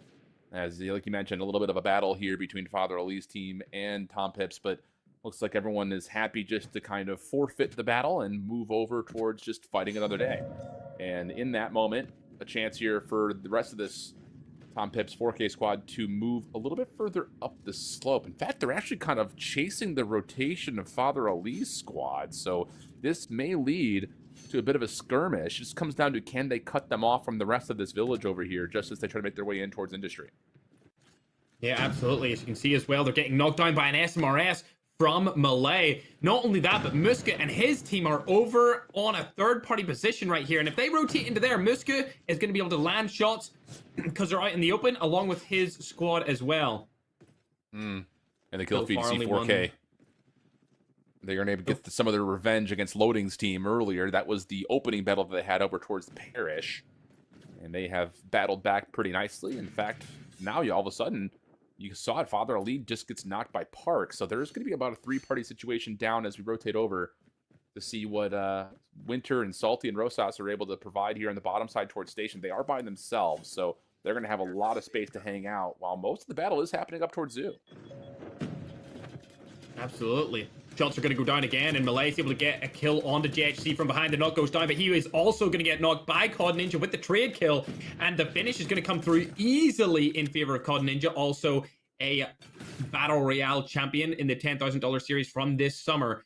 He's looking exceptional and has been for the last 6 or so months, but there is 3 different teams inside of Zoo, along with 1 team outside of it just barely. So this is going to be an interesting final zone, because we have not seen that just thus far. Magic able to get a knock onto Wagner as well. Shots go down again. He's getting the 2-piece. And Cod Ninja's able to pick up the 3rd. Rotisma's getting knocked, and that's going to be all she wrote for that entire roster, as they've just got the squad wipe onto that whole team. What an unbelievable 1v2 moment right there for Magic. I mean, flat out looked like he was going to be completely overwhelmed. He found himself out in the open. 2 players in front. Actually, there's a full team in front. The rest of his squad not even anywhere near him. And he still is able to down 2, hold his life a little bit longer for help to be on the way. And then, yeah, the full wipe comes out. So our first squad does get eliminated. Moment here where Returning can get back into the battle off the drop, but he's dealing with some very bad weaponry right now. Shotgun LMG combo, not what you want. And he's just trying to play his life, see if his teammates could do some damage for him, as, yeah, this is not a healthy spot to be in. No, and that's how Bobby plays all the time, so I'm not really too surprised when we're looking at his POV like this. Ooh, a camp kill could have came down right there, but unfortunately not gonna happen, as he gets knocked from behind from Panchito. Happens that quickly. So Groen, Panchito, Alexa, Exotico, they were the ones that won our first effort at this 3rd lobby. Still putting together some pretty decent kills. But the thing about this is, as much as they're comfortable for the time being with these eliminations that they're finding, they will have to rotate away from this at some point, but not before apparently finding essentially another full-on wipe. They are going to miss out on 1 more player, I think, for the squad wipe, but the kills are being tallied. In particular, Exotico has got 3, with still so many players left alive.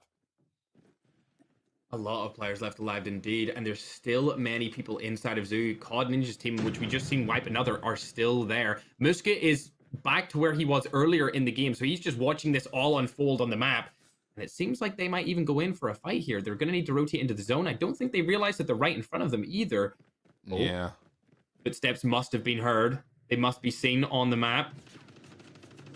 It looks like Panchito's up first. It's Latam versus a multicultural roster right here as Parker is one shot ready to get taken down. There he goes. Panchito gets the frag. Knock comes through. A medic is placed on the ground, but that's not going to be enough as they're actually going to try and push out of this situation and get a team wipe. Fortunately for them, Cod Ninja is able to rotate out of the situation along with the other two players on that team. Parker eliminated entirely, and I don't think he's going to be able to get revived back into this lobby. Yeah, it'll be tight. The thing about this, though, as much as the elimination is good and it allows the team to rotate, there's still some decisions that have to be made from the very extensional parts of this circle in terms of how do we want to go to the next spot, knowing that there's at least 3 more players possibly in front of us and likely more teams beyond that. And they are going to go up and around towards the left-hand side. You can kind of see this will be the slow side of the circle, so that's a nice idea in terms of the rotation overall. They should be able to get there no problem. And meanwhile, we jump back over to... Yeah. You also have a great area of station to work with over there on the bottom left-hand corner of the next zone. If they had went either top or middle, there wouldn't have been any high ground buildings to use. But now, since they've chosen that other way, they should be in a good position. Yeah, and there's only one other team that was still in station. That was the team that landed there initially, I think. So yeah, you can kind of see that that's the D team that finds himself there. Important to note, though, that the other team rotating away who we're on board with here for Magic and Ninja, they were able to get Parker back, and now it's just down to how do they want to rotate in. They're getting a lot of space in front of them, unbeknownst to them, but there's going to be a lot of sound and a lot of action over to their right as the rest of our teams on that cliff side and over towards Parish are rotating in from the north part of the map. Absolutely. I think they're going to have a worse time rotating into the zone. If I was them, I would probably just take the zipline position because that area actually has some cover on it instead of going for a middle of the zone play. However, if I was Panjito and the Latam team, I would go straight into station and work my way through there. It's interesting to see how Idiot and the squad are playing right now, considering they're camping in one tiny shack. But Slayer's able to get a kill onto 4K Tokyo, and it looks like they're going to be in a battle right here, getting swung from behind. Veg's going to get knocked straight off the bat there by Holy Father. Can he get another or even get the confirmation kill? He's actually going to go for it. The smokes are coming down from the other team. This is a very solid team, being Slayer and Kingney still alive. But it looks like they're going to rotate out of that situation, and that's going to be all she wrote for this fight so far. Yeah, they're in a little bit of trouble here. I think there may be some comms coming from their other teammate who's like separated in front. It's Super Jeff, who I think is mostly chasing Slayer's team, or at least keeping an eye on them. And there was a moment where it looked like we weren't sure if 4K were going to back up towards Agabu's position or move forward towards Slayer's. And I think it is just, yeah, Super Jeff just looking to see what information he can find, as they do have isolation here onto these two players out of our F team, but more shots are also happening from behind them. So decision time here. As we head back over to Idiot, and he's able to get himself replated back up. He's got Agabu's team kind of nearby. And they're just going to hang on to this shack for now, not do anything too crazy, just play for the positioning, as they are the team that kind of finds themselves just inside the circle, if I'm not mistaken. Yeah, just barely inside of it. One nade. That's all you need. One nade, and it kills the entire team. Through the window. Ooh, Muska's still camping on top of somewhere up here. Looks like a billboard. He's using his airborne to his advantage to just get placement points right now. Unfortunately, he is getting shot at by COD Ninja's team from below, but Kyle seems to have a better spot as he's right up on top and you cannot see it from down below there. Yeah, these guys are... we used to see this back in the day when we were playing like around other BRs, where it's just like you just fly in the helicopter above everybody until the final circle, and then you drop in, try to go 1v3 it. But that is a position that, yep, as you mentioned, you can see a COD Ninja's team do know that there is at least one player up there, so they're keeping their eye on it. If they could find a way to get an angle, that'd be insane. But likely speaking, this is going to be Magic and Ninja and those boys just trying to find a rotation over, as they have also scouted a team over to their left. So they know that there's threats from multiple positions as they try to rotate a little bit deeper into the circle. Absolutely. Team Latin America still holding down the station from the rotation that we seen earlier. However, 4KB team is sitting on the other side of that area, as the Latam team have just full aped onto Low-Tex and Noah, and they're destroying them instantly. And another third party is going to come in from Team 4K very swiftly. Nades are going to go down from the Latam team. Here they come. Are they going to land any of them, or did they get inside the house? The nade does land. Dodico's going to get knocked right here from Magic from behind. Medic is put down, which gives them health to use outside of the zone, which is very effective. But there's going to have to be a decision made. You can't stay here forever. Do they go high? Do they go low? That's the current debacle between them. And You can see that the high doesn't look good, but with all these players down below, that doesn't look necessarily great either unless they can find these free angles. Panchito and Alexa teaming up to at least secure a knock, as Cod Ninja and the rest of this crew that's kind of floating in from the bottom will actually get the full elimination and the wipe. So now we're just down to 6 total teams. But this is not easy at all. I mean, the team that's up on the high ground definitely seems like they're in the best possible spot to win this lobby. It just comes down to where does this next circle move to, as everyone's kind of floating, looking for buildings to hold on to for now. And at the moment, for Parker and JHC and Ninja, they're actually in a really safe spot. Middle of the circle, they can rotate late if they want to as the circle starts to move. Absolutely. I think Slayer's team has the best position in the zone so far. They've got so much high ground to work with right here, especially considering they get the next zone after this one as well. And they can just watch everyone rotate up from the low ground straight into their line of sight while using a heady to their advantage. I mean, it only makes sense that they have the best position here. But there is another team rotating around the side, and that does happen to be 4Ks. The main roster with Holy Father leading the charge. They may get into a little bit of an early fight here. Yeah, the other thing about this is I'm actually kind of surprised. I think they knew there was Goen's team and Panchito's team below them on that kind of side slope, but instead of trying to hold them when they needed to move through the circle, they're actually trying to rotate early, and they don't actually win it, as Team 4K, like you mentioned, is already set up on the backside of the zone. Panchito also pinching from behind, so surprisingly enough, it looked like Slayer's team was in a great spot. They don't really get the reward of being in that position, and now all 3 of our teams... four of our teams that are still alive are in pretty decent spots to kind of just hold their own in particular corners. Yeah, that was a terrible IGL call. Whoever made that call, that was very, very bad. They should have picked one or the other, not went in between. They should have moved early outside of the zone or moved super late and took Panchito's team out. And unfortunately, that's going to be the entire team wiped just off that call alone. Now, I agree, down to the top 8 players. Well, for Panchito and the boys, they're trying to see their results from the first attempt at this third drop still ring true. It actually may be better than the last one because you've got Panchito on 8 eliminations already. So definitely more to come, as this circle will now start to benefit Panchito and the boys, as this is not going to move over towards their backside. Both the teams still alive have to rotate towards them. So it just comes down to what decisions do they make. Team 4K on one side, Parker and the rest of the boys on the other. It is just Ninja and Parker for what it's worth. So it's a 2v3v4 to finish this one out. I would argue that Parker and Cod Ninja can do this by themselves, only being a 2-man roster, if they can go on to a third party here. But I don't think that's going to be the case, as they're going to be the first to initiate a fight, and the Latam team is going to get a rotate into the zone for free. Yeah. Oh, this has got to go in favor of the Latam team that won the try-hard, easy warm-up game for Game 3. They might even win the actual Game 3. Yeah, 4K's in some major trouble right now. Holy Fodder and Peanut are just not in a good spot whatsoever. We're just dropping barricades, hoping and praying that we can find a way to stay alive. Not going to happen. Groen able to finish off the kill. Ninja still in the mix, though. Does find a down onto, and the finish actually part of it onto Potter. So now it's just a 2v3 to finish. And the zone continues to move over towards LATAM's favor. So this is one of those situations that you called it for Cod Ninja and for Parker. They could possibly battle this back, but they're still fighting against every obstacle possible.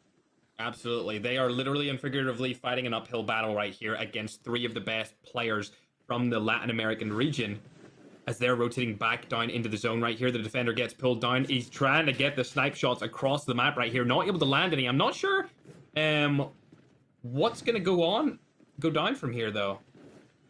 Well, this circle now, it will just center up and start to move inward.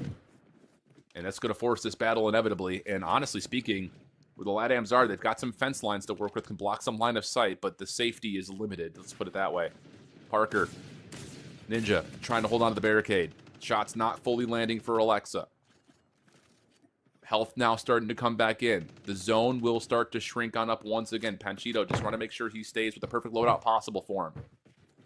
And here we go. This has got to be the final stretch right here. How do you fight against this? What tools are still available? Not many in terms of nades, so Ninja and Parker just have to kind of go little by little with this barricade, which will eventually be out of circle. They honestly are at a pretty good central spot. They may get a look at Panchito and co before they have to alleviate and get away from this barrier. I think they actually have the better spot here, especially since Parker does have Medic and Cod Ninja has the Defender. They can just plop a Defender down, then use Medic to stay outside the zone and try and do something that way. There's the Defender goes down while they're trying to War Machine them outside, and it looks like the Latam team are at a bit of a disadvantage here, even though they have much more player ground coverage. And it's Another defender goes down here. Medic And they're also being working their way placed. up.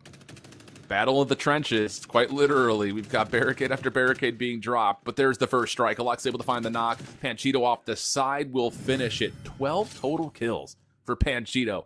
And, well, may have felt a little bad initially that we sat there and said, well, we had some issues with some of our players. You guys aren't able to keep your results from the first attempt at this. Not the case here. They, in fact, say, bet, sounds good. We'll drop in. We'll get more kills. We'll still finish first. An impressive third lobby officially now for Panchito and the rest of the Latin American boys. Unbelievable game by the Latin Americans. Clean. Absolutely clean stuff. So we'll do the quick tally as much as humanly possible to make sure that everyone's got all the correct points and everything's good to go. But that is our third lobby done and dusted here. Impressive. I think, again, I just wanted to take a moment to go back, though, talk about Vague's team, because Slayer was doing his namesake. He was frying everybody around the backside of that hill.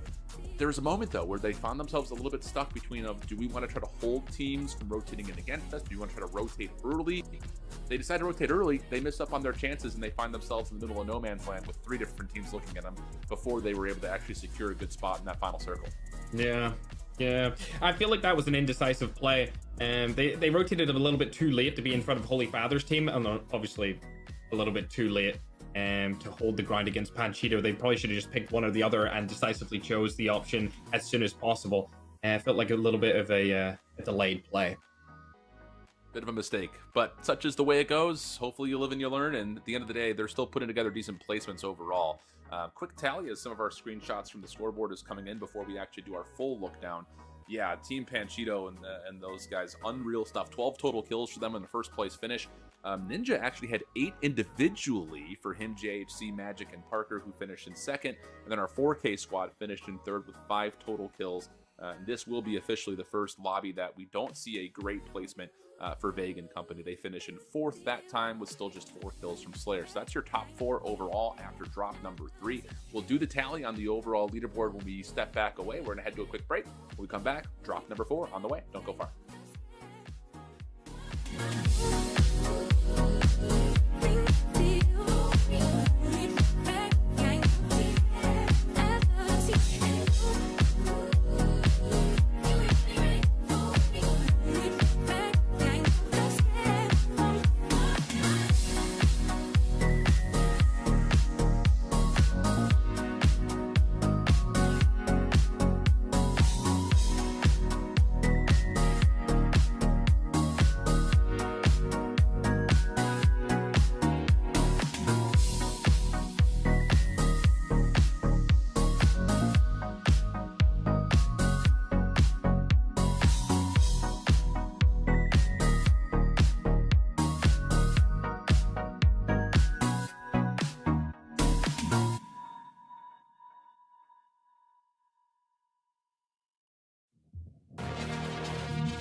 Welcome back, one and all, as we're through 3 games of the Krai Battle Royale Invitational. My whole shift with me, I've got Ferg.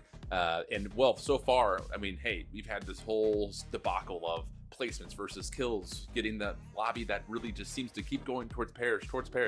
We had that reset, but Panchito's squad still comes out on top, not once, but twice. Of course, we only take the one of the scores, but it's a great score at that, and they should be surely in the top of our leaderboard by now. Yeah, absolutely. A great game from them last. Take a look, see if that is the case. And, ooh, interestingly enough, it's still going to be Balor's squad that finds themselves up there. 87 total points. JHC, Parker, they're sitting at 82, and then the 4K squad sitting at 79. So for Panchito, we talked about it a lot here for just kind of about the whole fact that, yeah, you know, that second lobby was anything but good for Panchito and Growing, and they still only find themselves in 5th with 67 points. Yeah, that's unfortunate. If they had a better game too, they'd probably be right up there alongside Ackman and the boys at the top of the scoreboard, but it is what it is. As you can see, Parker's team in there at 2nd. I'm really hoping for a standout performance here going into Game 4 from the 4K main roster, and then of course we got Slayer and the boys down there at number 4 as well. Disappointing performances, I would say, from Team 7, which is Noah and Lowtex. But other than that, it's kind of just what I expected. Yeah, I mean, and at this point, you know, through 3 lobbies, 2 to play, it would take arguably kind of a miracle run for any of our bottom 5 teams off that leaderboard to break into the top 3, just with how many points are between them. But that left side of the leaderboard, our top 5 squads, 82, I think, to like 67, it's really anyone's game on that side. One good game to get right back to the mix, as we just saw, of course, from Panchito's squad, kind of eliminating the bad second game, but still with a lot of work to be done here. So whatever mojo they've been cooking with since the end of that second drop, they need to keep that up, because there is a very realistic chance that they can essentially nix out that second bad drop and then just put together an absolutely miraculous finish to still find a way on top. I think the biggest thing, though, is we're still seeing a lot of consistency, especially from our top 3 teams in terms of how they've placed. So that will have to still be a focus for them moving forward, not just carry on this hot hand momentum that they've got, finding a lot of kills and also winning 2 back-to-back lobbies, kind of. Yeah, exactly like you said, kind of. It would be cool if they won 3 back-to-back, if they could keep this momentum rolling. I think that, honestly, Battle Royale is quite momentum heavy, especially when it comes to the vibe of the team, right? Once you win a game, you're feeling good. If you win 2 games back-to-back, you're feeling real good about your situation, which will, of course, increase your confidence and make taking gunfights a little bit better. Be the case. So it just comes down to see what we're going to get, because for the first time, we actually had some decent battles over towards the zoo side of the map.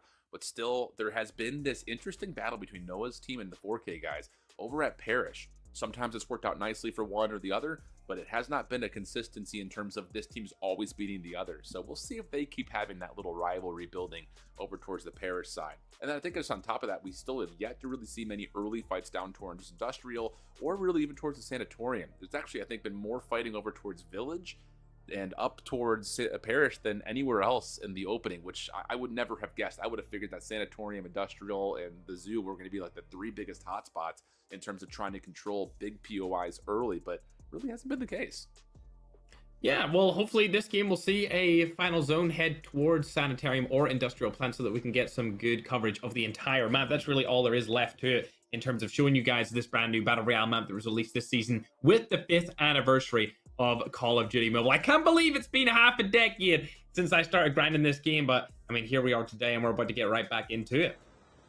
Indeed we will. So we'll take a look to see, and ooh, interesting line here on this plane. We wanted to see things like Industrial, we wanted to see things like Sanatorium, and well, we are getting a plane that covers both of those on the lower side of the map. It would be a stretch to get up towards Parish for some of our squads off of this drop, so we'll see if any of them do default to trying to go up that way, or are they going to try something different? One team towards Zoo, they'll get there freely. And yeah, no one's going to make the stretch up towards Parish initially. But as I say that, you look towards now the players we're on board with, and wouldn't you figure it, it's Noah Sunday going up against the 4K boys, all 8 of them taking their way up towards the top left of the map. As expected, they're going to land right on top of each other inside of that Parish area. It seems like 4K have went again for a little bit of a higher drop spot in Parish, and then CoScript and Noah's team have went for a lower further down. But it looks like shots are going to go down here, and Holy Father's going to get knocked by CoScript? In a... Oh my gosh, bro. I did not see that coming in today's tournament. And that happened. And with that, you can even see like Lotec's over towards Coscript's right. Looks like he's trying to chase down Tokyo as well. So this is Noah's team. I mean, they have to do something pretty crazy here to get themselves back into the mix and find themselves towards the top 3. And they are making it happen by trying to force 4K out of the mix early. And interestingly enough, it's like this is not the first, second, or third time that we've seen this, where the 4K guys kind of have to give up on Parrish maybe earlier than they'd like to, because the opening battle with normal ground loot has been great for Noah's squad. But this is a different situation entirely, as it is just Super Jeff left alive on the Parrish side of the map. Everyone else trying to rotate in. Peanut is going to be seen by Lotex. Not a good angle for him to take the fight, but is on the chase, and there, finds him, puts him down to a bullet worth of health. Easy knock, easy kill, and Coscript is off to the races with a couple of kills early. Absolutely. Nice. Super Jeff in a terrible position here. This is awful for the best 4K team A. Fortunately, they did get a couple of revives back in, so now they can rotate up to the top church side of Parrish, and maybe Super Jeff can shoot Lotex from behind here. He is going to be able to do so. The knock comes in. Can he get the full kill? Yes, he can. And the third party doesn't come in from another teammate, so he's good. Super Jeff loading is on the stairs. Oh, Super Jeff. I was going to say for a moment, their loading looked like he wanted to follow up and get the trade, but he's going to wait for help, and now it's going to be a 3 versus 1 situation. Stuck in a bit of a corner. Barricade will go down. That's enough for Super Jeff to get out of there, but he needs to find more of an exit than this. Another third-party situation possibly coming up as Peanut try to get involved. Tokyo from the low ground. Now the pinch is on, and hold on a second. 4K wow. Fighting this back. Are we kidding? That is not good news for Noah's team, as they will pretty much fully be reset. As I mean, again, we thought it was going to be the other way around. That teamwork there by 4K was sensational. I did not think that Super Jeff was going to be able to survive through that, but he used his defender to his advantage, blinded the teammates, ran up the stairs, got their focus onto him, and then his teammates were able to come in down from the low ground and third-party them from below. Yeah, and you can see what's happening now. You've got one player still floating in. You have, I think it's loading, or Lotex maybe, that's down below. Yeah, he's just kind of hanging and making sure he can keep his life while the rest of his teammates try to revive back. But this is not a good spot for him to be. He needs to collect the tag still, too, on the loading. So this is dire straits and what looked to be a super solid start for Noah's team. Instead, absolutely. It completely goes the other way. He's getting shot at as well. They've spotted him. Shot's going to go down again, and there he is, knocked down completely. Now it all comes down to Noah and Coscript. Lotex also needed his tag to get back into the revive flight. Yeah, Noah's going to try to make a run for it, see if he can catch one of the 2 tags. Has to be careful as he gets back into the building, but I think he'll be happy to know that this is pretty much clear. Still a lot of work to be done here, though. And yeah, the loadout also dropping right in front of them. So this is only going to make 4K that much more scary. And not good news here for Noah. Trying to get around this side, but yeah, he sees players in front. He knows that he really cannot do anything too aggressively. And Holy Potter is going to, well, I thought initially CM slides on out. And the shots from Noah are less than great. Meaning that will turn into essentially a full wipe, as Coscript just has to run for it now. Oh dear, Noah was probably looking at his trading account right there instead of paying full focus to the game, as Patter's able to absolutely turn on him. And now it's all down to the main man, Coscript. I'm not sure if he's going to be able to do anything here, Shift, to be honest, considering he's probably the worst Battle Royale player that they have on their team right now. But if he plays the long game, he may be able to get one of the tags, possibly Noah's tag. I don't know about the other one. It's in dire straits right there in the depth of 4K's team. Yeah, I mean, he's going to have to be sitting here for a while. The only benefit is the fact that he actually still finds himself in the next circle, so he can continue to try to play for these tags for at least a little while longer. Zoo, once again, will not be inside of our next play zone. Neither will Industrial. Sanatorium is getting cut in half. So once more, we find ourselves up towards that top radar tower, where it's just the same ending circle we've had for the vast majority of our lobbies to this point. In the feed, you see Father Ali is able to find another kill onto Swifter this time around. And his tag down. The rest of his teammates are flying in, so Musa just has to stay here and wait for his teammates to get safely involved. But the loot for Muska is also not good, so this squad is looking pretty limited in terms of their potential to do much damage in this lobby. Yeah, I'm not really too sure what Muska's trying to do with that airborne strategy anymore. It made sense if he had loot, but he only has a Groza in hand and nothing else, so I don't really understand what he's doing there. Like, you don't have enough plates, you don't have enough guns, bullets, anything to really make a play there after you're done scouting. So is it really the move? I don't think so. Well, we'll take a look here at one of our teams that has been very successful in finding good placements, but not being able to turn it into a top 2 yet, nor have they really collected a lot of eliminations. That is Vague and Kigney and Narco and Slayer. Slayer in particular has had an individually great day so far. He's had a couple of really high kill lobbies, but he has not been able to see his team get to that victory at the end of the lobby, which would be huge for them, still floating in the top 5 of our standings. And they're just going to go to the tried and true strategy, just sitting in Sanatorium, just hanging out, waiting. They'll rotate if they have to. They've got the 4K team of Salty, Winter, and Akaza just in front of them, or essentially with them at this moment. But pretty far away from one another in terms of actually seeing much battle.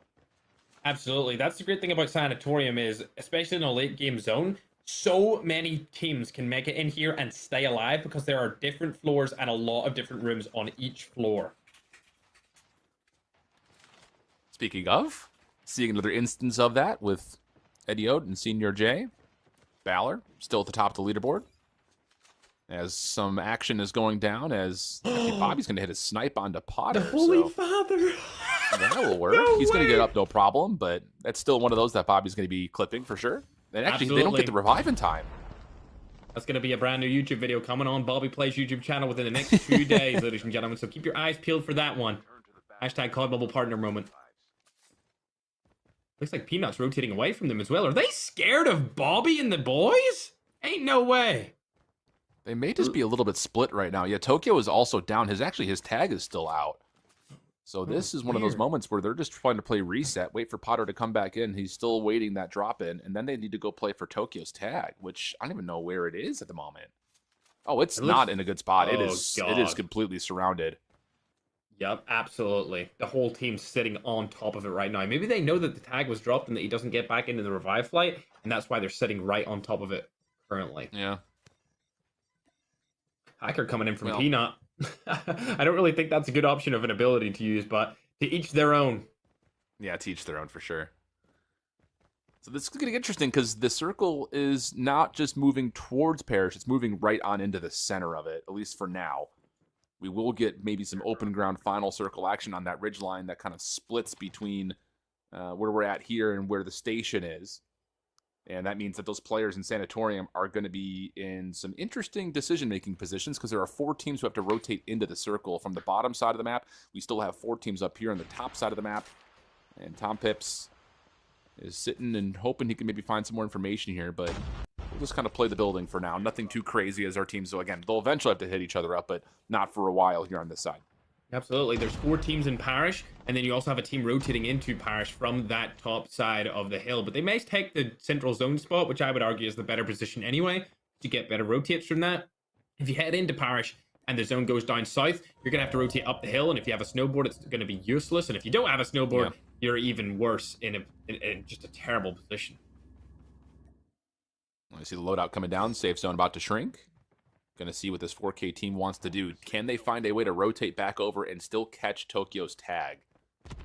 That's, I think, the big question mark now. That is your medic player as well for Team 4K, and that we know how important that role has been in the late game.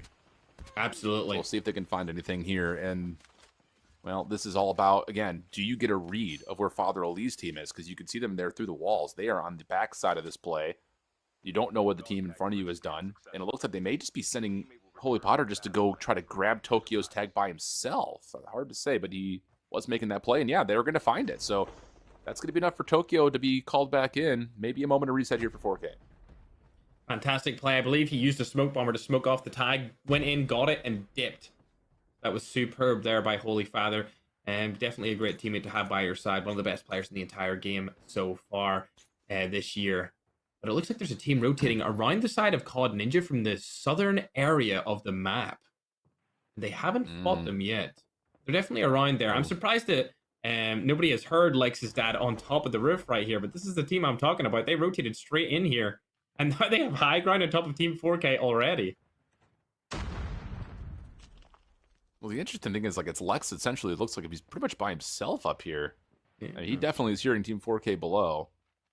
As some of the action starts to unfold, that's our top team in the leaderboard at the moment, finding eliminations. Muska has been dealt with after that kind of delayed play. That's from our C team. Kyle is also back there somewhere, but feels like an inevitability that this little split up strategy between Swifter, Kyle, and Muska is just not really working out for them. So may just be down to how long Lex can survive up here on top of the roof. It sure does look that way. I really don't think that's the move for this map. Me neither. You just stick together. And he gets killed, I believe, there. He was getting shot at. There it is. He's knocked. And eliminated. So looks like that team will be one of our first to fully get squad wiped in this next interaction. Rotisma does see a team deeper. That's Parker, JHC, and the boys near the ridgeline, and they don't need to peek this again. They're perfectly fine where they're at. And it's about that time of the map where you start to see magic popping off. He does that very often in these rotational moments. Rotisma's got to look at him, but it would be hard to figure that even a knock would lead to a kill after getting a shot to tag. So we'll see how things decide, because this team is looking, again, very comfortable here in the late game. Absolutely, and they've got a great spot in the zone. They can look over the entirety of Parish, and I also believe they have a good rotation into the next zone as well. So in my opinion, they're in the best spot here, especially considering they have all 4 players up, and they're probably going to get a kill here onto Akaza. But unfortunately, somebody third-partied them from the right-hand side in Parish with a snipe from the XPR across the map. The smoke bomber should go down here, and they should be okay being able to get that revive back up without any consequences coming their way. Unfortunately, they didn't get the kill onto Akaza, which was surprising considering they were all looking right at him. So for 4 guys to shoot 1 person and none of them to land a shot, that might go down as embarrassing. Just 1 point, though, not the end of the world, especially with them being able to get the revive, like you mentioned, over towards 4K squad. They've gotten back to full loot, although Tokyo is in less than a comfortable position with his loadout. He'll still be in fighting form, don't get me wrong, and all it takes is 1 kill to get the things you want, especially in this late game moment. So 4K is going to hang out, barricade them into the buildings. And yeah, this final circle fight, at least for now, is going to be all about what happens in these interiors. You see the circle also is going to move kind of away from this, deeper over towards Parish. So your A team, your G team, those are the squads that keep your eye on, because they've got the quick rotation in front of them. But you also got to keep in mind that like Magic and Ninja, they could try to rotate around the backside, but they are in a little bit of trouble as Parker has been hit by Rotisma finally, who also confirms their own kill. Absolutely. I would actually argue that Magic's team has a really good rotation compared to even Holy Father, because they can get there first. They only have 2 players alive, which means that I don't think they'll be able to hold out long.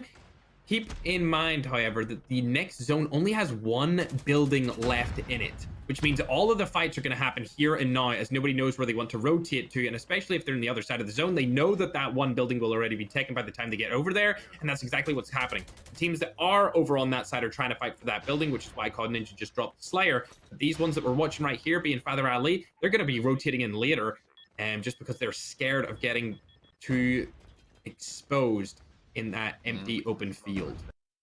We haven't mentioned their names yet, but Panchito and co are still alive, trying to make it officially back-to-back wins. Magic, he knows the importance of just trying to survive as long as humanly possible and get as many points as they can, but he will drop. So that team will be out, and we're down to our final 7 teams. 4K still very comfortable. Here's the rotation in from Panchito, with the smoke pushing them just a touch, and high ground above them. This is less than comfortable, to say the least, but they carve out a little bit of space to work with here, at least until Slayer's able to find them. Barricade drops down. The rotation back into the building not going to happen as Slayer finds another elimination, and the rest of the team is very aware that they are about to deal with the rest of 4K immediately. Absolutely, there's a ton of action going down right here, and as I said, it's pretty much an open field, and lots of shots are going to come down in the way of Slayer as he spotted an entire third-party to tech. Snowboard comes in, he's trying to use that to his advantage to get in close to the next zone. This is a bad situation to be in, however, here, Shift. Look at how open that safe zone is. Yeah, we've got only 3 teams remaining. Everyone is falling so quickly. I mean, it's just one after another.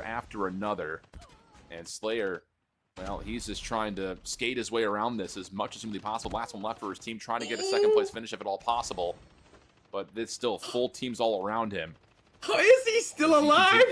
I have no idea. Legitimately, everyone is shooting at him right now. How is he still alive? Please, Slayer, stay alive, bro. Just a second longer. No! Oh, dude. That would have been such an insane clutch. I couldn't believe he stayed up that long. The snowboard came in handy there, and he was able to get an advanced shield up. Sure did. He did get a lot of placement points out of that, but unfortunately, he does fall down, and it looks like... Is that Idiot? It is. It's Idiot and Senior J still alive right here, and they're currently right up at the top of the leaderboard, so this is going to be a superb game from them. Yep. Absolutely massive. 8 total kills. The win will make it 9, and the 30 points for first place. That's your team that's currently at the top of the leaderboard, and that will give them some significant separation. I think in particular the 4K squad dropping out Panchito's team, not quite able to rotate fully in. The Latin Americans couldn't make it officially 2 in a row. They were full heavy force, but again, that rotation just punished so many teams, you know, starting on the bottom side of Parish, having to cut across the entirety of it to get up to that north side. Very, very difficult. Hard rotation to pull off, and go figure, the team that rotates early once again finds themselves in the best position possible. Great map number 4 from all the guys that already find themselves top of the leaderboard. They got to be feeling like $10,000 is right there knocking at the door for them to take. Absolutely. I don't even know how many points they have right now total, but they are looking fantastic. And I didn't even see them that much that match shift. I can't recall them aping any teams or rushing, pushing, being super aggressive. They seemingly played that pretty passive until the end. Yeah, no, and they got a lot of the eliminations right at the end for what it's worth. And we saw them in the kill feed getting 5 or 6, and they finished in total with 9. So, yeah, definitely felt like that was kind of the way that well bent out. Slayer, again, top overall individual eliminations, tied with Super Jeff. They both came away with just 4 this tie. But Slayer, I mean, Vague and Narco, they got to be thinking like, wow, we picked up a great player here, because he has been, I think, individually the kill leader of the entire event. He has continually been 4+ eliminations for all of our drops. So great, another great map out of him. And wouldn't you know it, that comes with the boost of Vague's team continues to find themselves finishing in the top 3. So placement points plus 5 points for the kills. Not bad. They'll still be floating up there at the top of the leaderboard as well.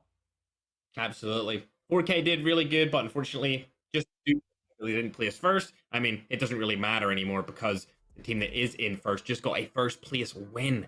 The next time we see this scoreboard overall, I think there might be a gap between first and second shift. It definitely feels that way, but that takes us through 4 of our drops with still 1 to go, and I have a feeling there very well may be a 1v1 battle to who can determine who the winner is. So don't go far. We've got one more drop of the Krai Battle Royale Invitational at the backside of the break. Another beautiful day in the city. Keep your dials locked in on codm Radio. Hello? I wish I was a little bit taller. I wish I was a baller. I wish I had a girl who looked good, I would call her. Wish I had a rabbit in a hat with a bat and a 6'4" parlor.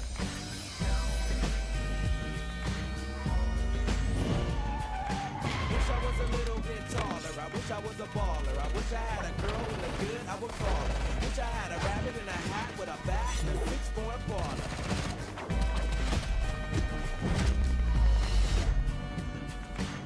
I was a little bit taller. I wish I was a baller. I wish I was a little bit taller. I wish I was a baller.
got one more drop for the 5th anniversary of COD Mobile here with the Krai Battle Royale Invitational. Shift with Ferg. We've had a number of repeat opportunities for winners to come through. Not quite able to do it fully, but Balor's squad looked really good at the final moments of that last circle, getting them a 9-kill win, which our anticipations would be they're already at the top of the leaderboard. They should be further on top of the leaderboard after that. Now it just comes down to, can anyone catch them as we look to this 5th and final drop? Absolutely. They were definitely the dark horse coming into this, and they have proved their status thus far. The only team I feel like will be able to take them off that top spot is probably going to be 4K or maybe the Latin American team, but it's up for grabs for sure. And this final match, whoever wins it could take home the entire victory. Well, I'm gonna need you to unmute your Discord again there, Fergalicious, because once more, I didn't get a chance to hear you, but I'm sure what you said was delicious and beautiful. But let's take a look at our leaderboard here for our overall standings. Again, we had 5 teams on the left-hand side that all looked like they were in the realm of possibility of being able to be at the top.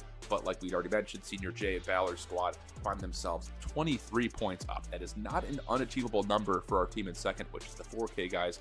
And honestly speaking, we keep talking about Slayer, Vague, Narco, King Knee. They keep finding themselves in the top 3 overall placements, but they have yet to secure a win. Technically, they could overpass the top team, but it would take a lot to do that. Absolutely, and like I was saying, the only team I feel like could really easily take past Balor's team would be the 4K guys. Yeah. I think the thing is, it's just the difference in placements is, let's just say they finish 1-2. That's not going to be enough. The difference is only 8 points, and they need, like 20 or so points. So there needs to be some situation where they can get a full team wipe on that squad somewhere around 4th or maybe even 3rd. They would have to win it just for us to even go through the fact that they can earn enough net points to overtake them. So it would take a lot. The scores seem tight, but because we're not running multiplier, we're running just flat overall scores. Really, at this point, if you're Balor and co, you just gotta be sitting here saying, let's just finish in the top 3 and we win this thing. We get 10K. Like, play smart, play good rotations. I think the interesting thing will be, will anyone try to challenge them off the drop a little bit more, make them a little bit more weaker when it comes to them getting into the late game? Because like you had mentioned, like halfway through that last game when we got to the final circles, like we haven't even mentioned their name yet in this lobby. Like they were just hanging around waiting for the final circle. So it's one of those situations of, it's how do you punish a team that you never see? Yeah, exactly. I don't even know where they land. I know where a lot of other teams land, but I don't know where they do. And I'm sure that the other teams don't even know where they do to hot drop on them and try and grief them. Legitimately, all of our battles have been in Village, and they've been up towards the top left at Parish. That's been our 2 big hot spots off drop, which is just, again, not what I expected whatsoever. But again, the difference is enough to merit that for those boys at the top of the leaderboard, all they need to do is pretty much finish in the top 3, maybe even top 4, and they would be good to win.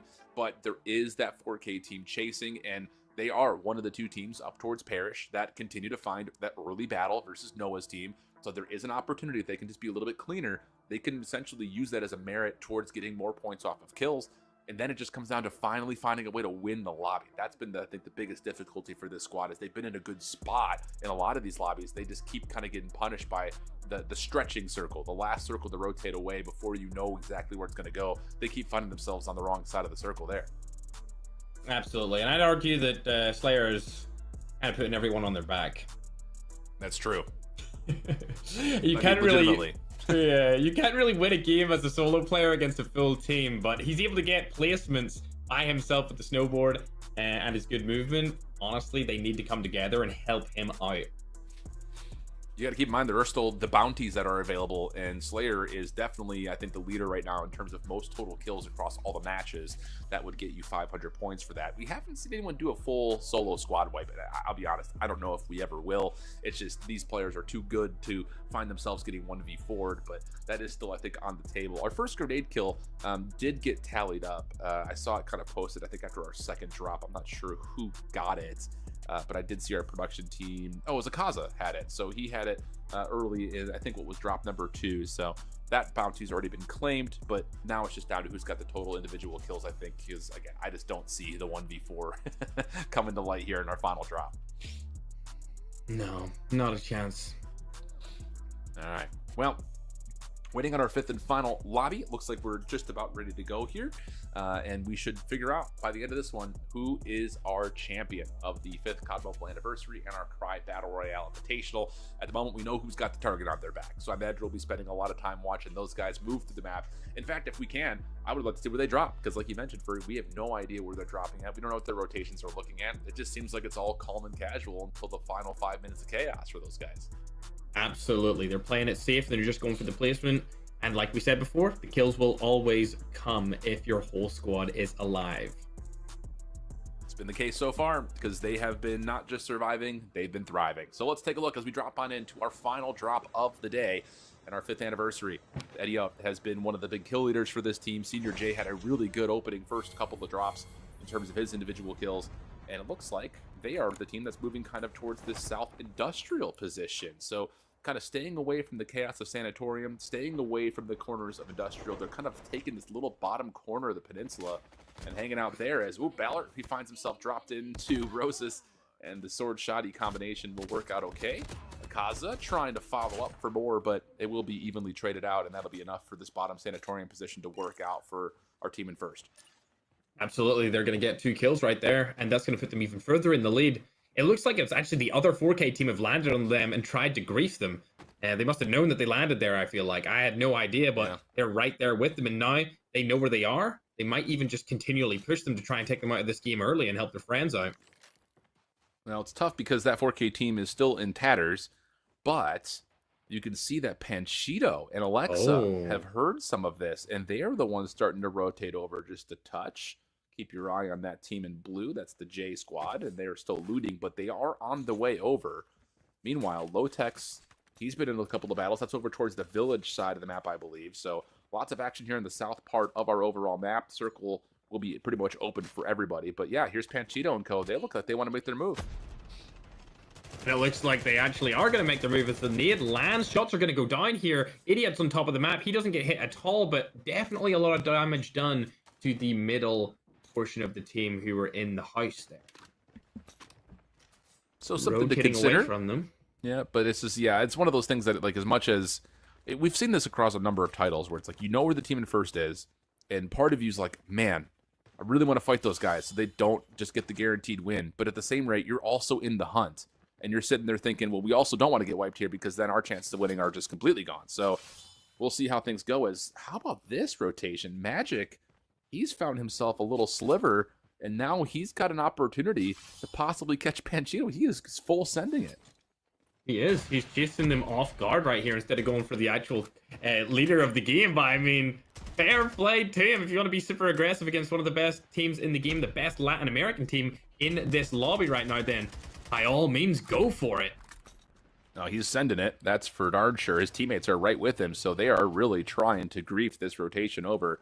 But if I'm being honest, the Latin Americans have gained enough of a buffer to be fine, especially with the snowboards out. Panchito might be the only one really in major danger as they rotate with the barrier and the outsides of the map to their right. Again, it won't really hit for too much, so it's not the end of the world if the circle starts to come in just a touch. But yeah, Panchito's going to kind of hold his ground here. He's kind of stuck in no man's land, and this could lead to him actually being a bit of a surprise factor. Magic doesn't see him initially, tries to turn and burn on him. Shots are decent. Magic trying to get back out of dodge, and he will stay safe for now. The rest of his teammates are following up, and Panchito is going to be lost for good. And that's not a good spot for his tag to be either. He may be out of this game for a while.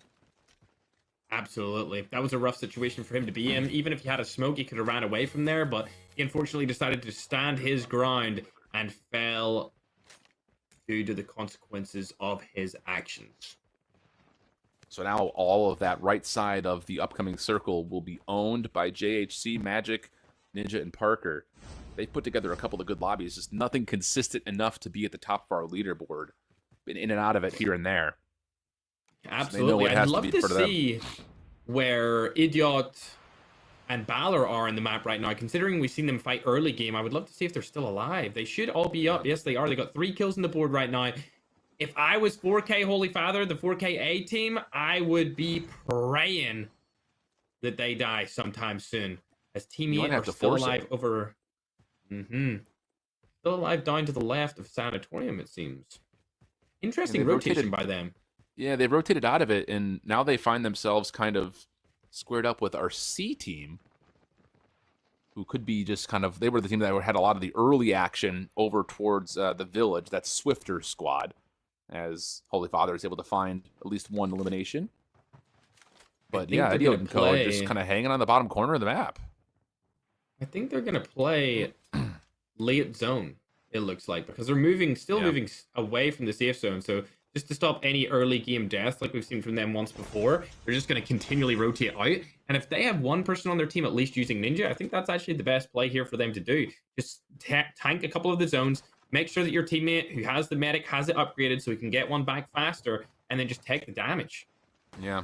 Well, interestingly enough, 3 teams have rotated over. I don't know if this is necessarily in hunt of our H team, which happens to be in first at the moment, or if it's just because they've just found each other and they keep shooting, and then it's just this little bit of attack back, stick and move type situation. But unfortunately here, for Kyle, he is in some trouble. He's got Swifter trying to drop back in. Muska is down and out. Lex has his tag on the ground still.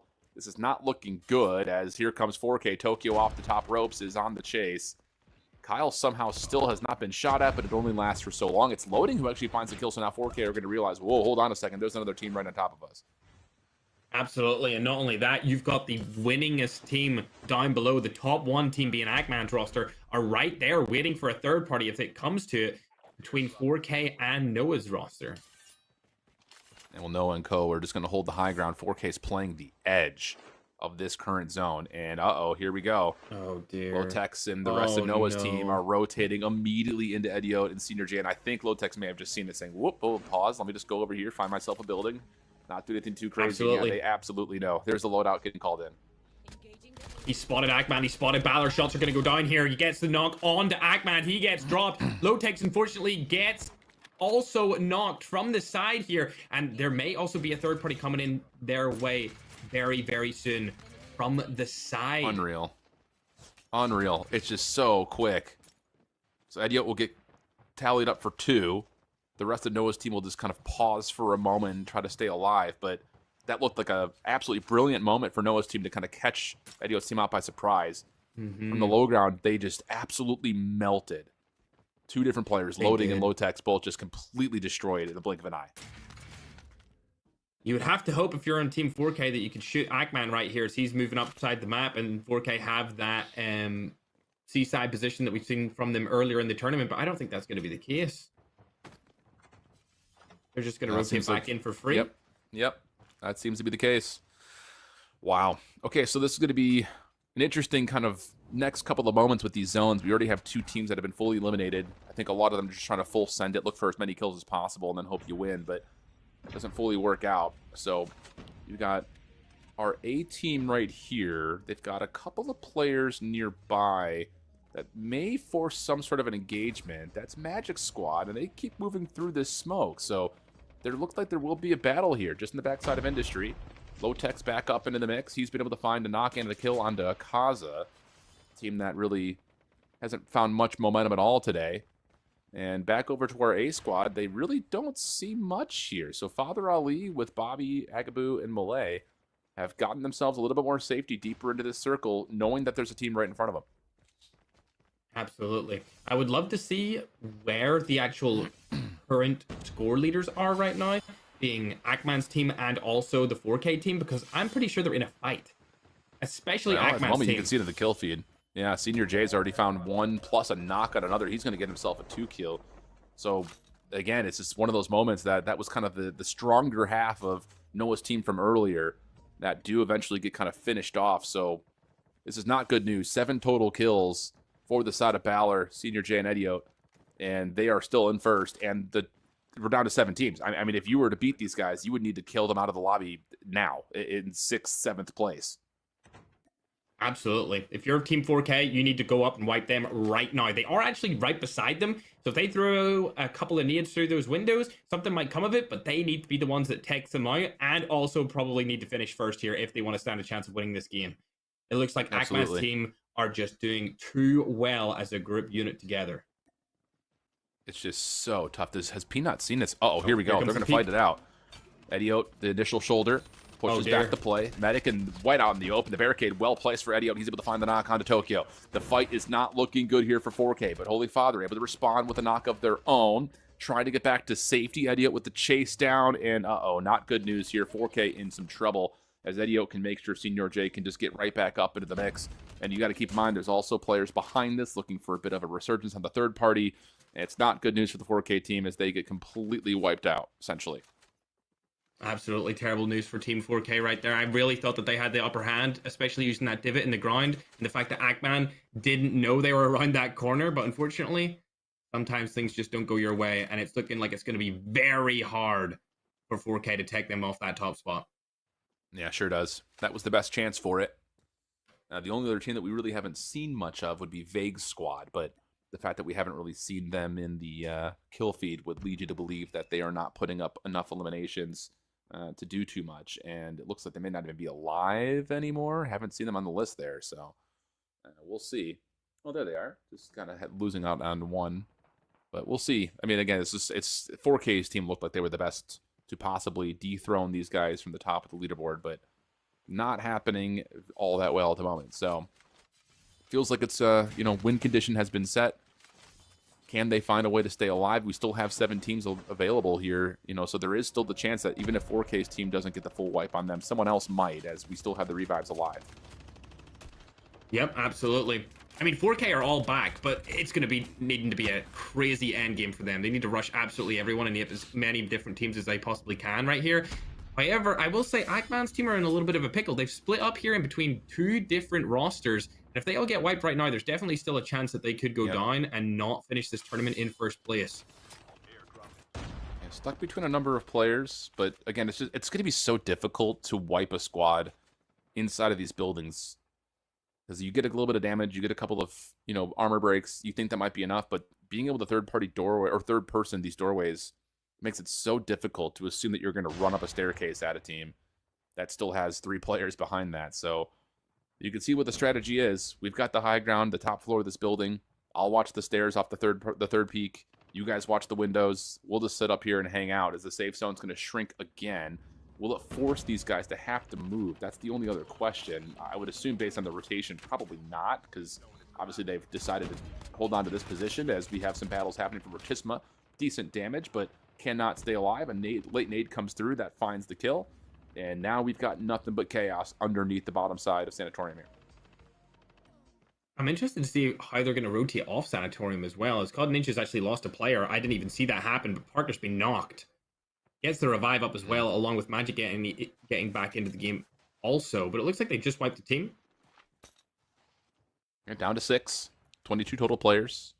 Parker gets back up. Ninja looking for full shields. We'll get it. So they're back into fighting form.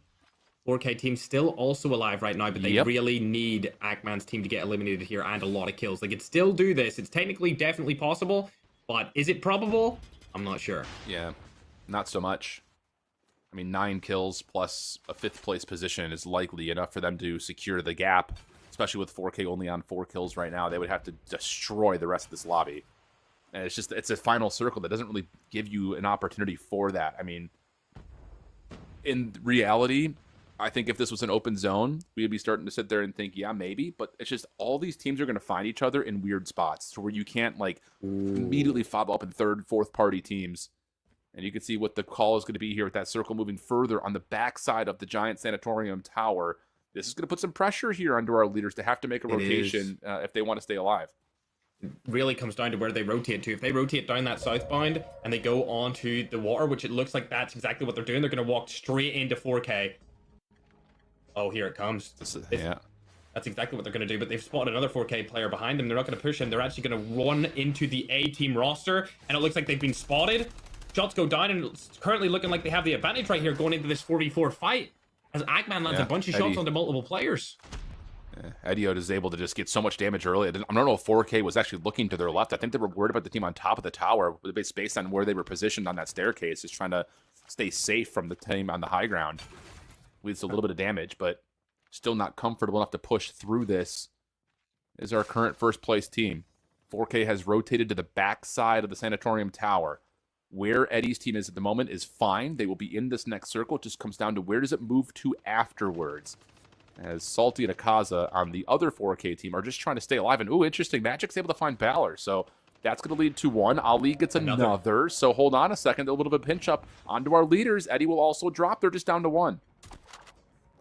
It all comes down to this. Can Senior do anything right here? He's definitely getting one. He got one kill, but that's them fully eliminated. And now it comes all down to Team 4K. Can they win this tournament? If they get all the kills and place first, they can actually steal this from our current leaders. And I hate to say it, but that would be absolutely insane if it did happen. They do have the zone. They're in a good spot here. They have great rotations going into the next zone as well, as nobody's got that high ground with them.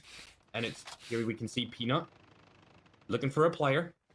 There's two teams. One team to his left, one team to his right. He's deciding what he's going to do here. I'm sure the comms are going crazy in their voice call right now. His father's going to rotate over to the other teammate on his side. Tokyo gets killed by Magic, which is terrible. You should not be taking any fights right now as a solo. You should just be staying with your team, and now they only have 3 up. If they had 4 up, it would be a much better situation for them. There's only 8 players left in this game. It's a 3v3v2. Just stay alive. Don't take any fights. You don't need to jump off that roof either yet, dude. You do not need to jump off that roof either. Oh, there comes the smoke bomber as well. Panchito's team's on the backside of this is actually forcing Ninja and Magic to have to rotate into a weird spot. The problem was these fences were not mantleable, so 4K got split up, and now they're back together again, but Peanut's going to fall to the zone. Magic and Ninja are playing in the backside of this warehouse. Fodder's also going to have to move in a little bit deeper, as Magic is going to be able to clean up Super Jeff. It's all down to Holy Father. He needs to clutch this up, but it's a 1v5. How do you pull this off? A 1v2v3 situation, and Ninja's going to finish it. Going to get the kill. They're going to finish in third. It should guarantee our winners. Now it's just down to how the rest of the standings will flesh out, as Magic and Ninja are still alive and trying to win this lobby in a 2v3. They should have stayed on top of that rooftop, like I said right there. They would have been in a great position to take people off the rotate, but I don't know why they decided to fall off the back end of it, and that's going to cost them the entire tournament. It looks like COD Ninja and Magic have the better position in the zone right here. They have high ground and an easy rotate into the next zone. COD Ninja could have got caught off guard right there, but they decided not to shoot him. May have just broken the line of sight in time, because it looked like I mean, you're mantling over that wall and you're like, just give me over it. But he now finds himself, like you mentioned, in a super big power position, zone to their back. Smoke, good coverage, but here comes the battle, and it's just shots over ahead. Exotico is going to fall. Ninja peppering Panchito, who will also drop. Last player left alive is Alexa on the staircase. Nowhere to go. The 2v3 comes in, and a big win for a team that did find themselves pretty close into the top 5 throughout a lot of the day today. So that's going to lead to them maybe even breaking into the top 3.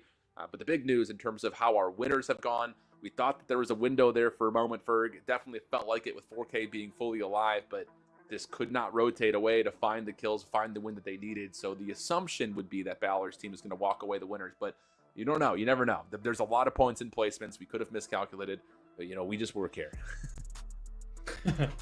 Yeah, we're not sure confirmed 100% just yet, but I think they have it in the bag right there. Saying that, Panchito, like you said, they did perform really, really well for the latter half of this tournament in its entirety. So who knows? They could skew up the rankings right there. If they won that, it would be pretty close, but I'm just not sure 100% who is the winner just yet. We'll have to take a look at this. The winner from the lobby, Ninja's team, they put together a tally on overall kills and eliminations. Magic had 8, Ninja had 4, Parker was able to secure 1. JHC was absent from that final battle as he was taken down a little bit earlier towards the revive being closed off. The team in second place was Groen, Panchito, Alexa, and Exotico. They only finished with 3 total eliminations though, so that may not be enough to do too much damage. The big problem was the opportunity was available for Tokyo, Peanut, Super Jeff, and Holy Father. They did not get the best of Eddie's team initially, but got fully reset, put themselves in a spot to possibly win that game. Could not do too much with it. So unfortunately, even though Senior J, Edio, and Balor get into a 6th place finish, which is good for the rest of the lobbies, I just don't know if it's going to be enough, and not especially with them having 10 eliminations on top of that. Yeah, absolutely. I don't think that 4K have a chance to win it, but definitely debating Magic's team right now, since they got so many kills in that last game. They weren't terribly far behind. Now they were behind, but it wasn't like a crazy amount. Yeah, there's definitely going to be some math that happens, especially with, I think, the teams that are sitting between like 2nd and 6th. It feels like there could be some big movement there. As a reminder, this is what the prize pool looks like in terms of what we have available for our prize pool split. Of course, at the top, $10,000 lots of money to be split up with just between 4 different players. But beyond that, we also still have a lot of money to go. Everyone's going to walk away with some money. That's the big thing. 9th and 10th place will still walk away with $1,000. But from first down to second, it goes from 10K to 6K. Second to third goes from 6 to 4. And then there's 2K available for fourth and 1,500 each for 5th and 8th. And then, like we said, $1,000 for 9th and 10th. And then it'll be interesting because Magic finding all those kills at the end there, Ferg, he may put a bit of a running in towards potentially having the top kill bounty. We were talking about Slayer continually putting up big numbers, but those final 8 kills on a guy that's also putting together some good eliminations very well may be in a position to steal away that total kill bounty. Absolutely. I think Magic actually has it. For sure. He's just, I'm pretty sure, did he not drop like a double-digit kill game earlier in the competition? I think him and Slayer both did. I think there was like an 11 kill and a 10 kill game from either of them respectively. So they were going like neck and neck throughout the entirety of the day with who gets that, kill bounty. We'll have all of that here shortly as our admins are still tallying everything up. I think the biggest thing here, again, top 3 is going to feel like the biggest amount of win that you had today. The difference between 3rd and 4th being 4K to 2K is like the next major jump that you have. Everything else is $500 between them. So finishing in the top 3 is going to feel like a major win. It's just really cool. I think just kind of, give me the reactions. New map, 5 years in. I mean, you said it's half a decade. Doesn't feel like that. Do you ever go back and like watch like your first video you ever made in COD Mobile and be like, who is this young guy?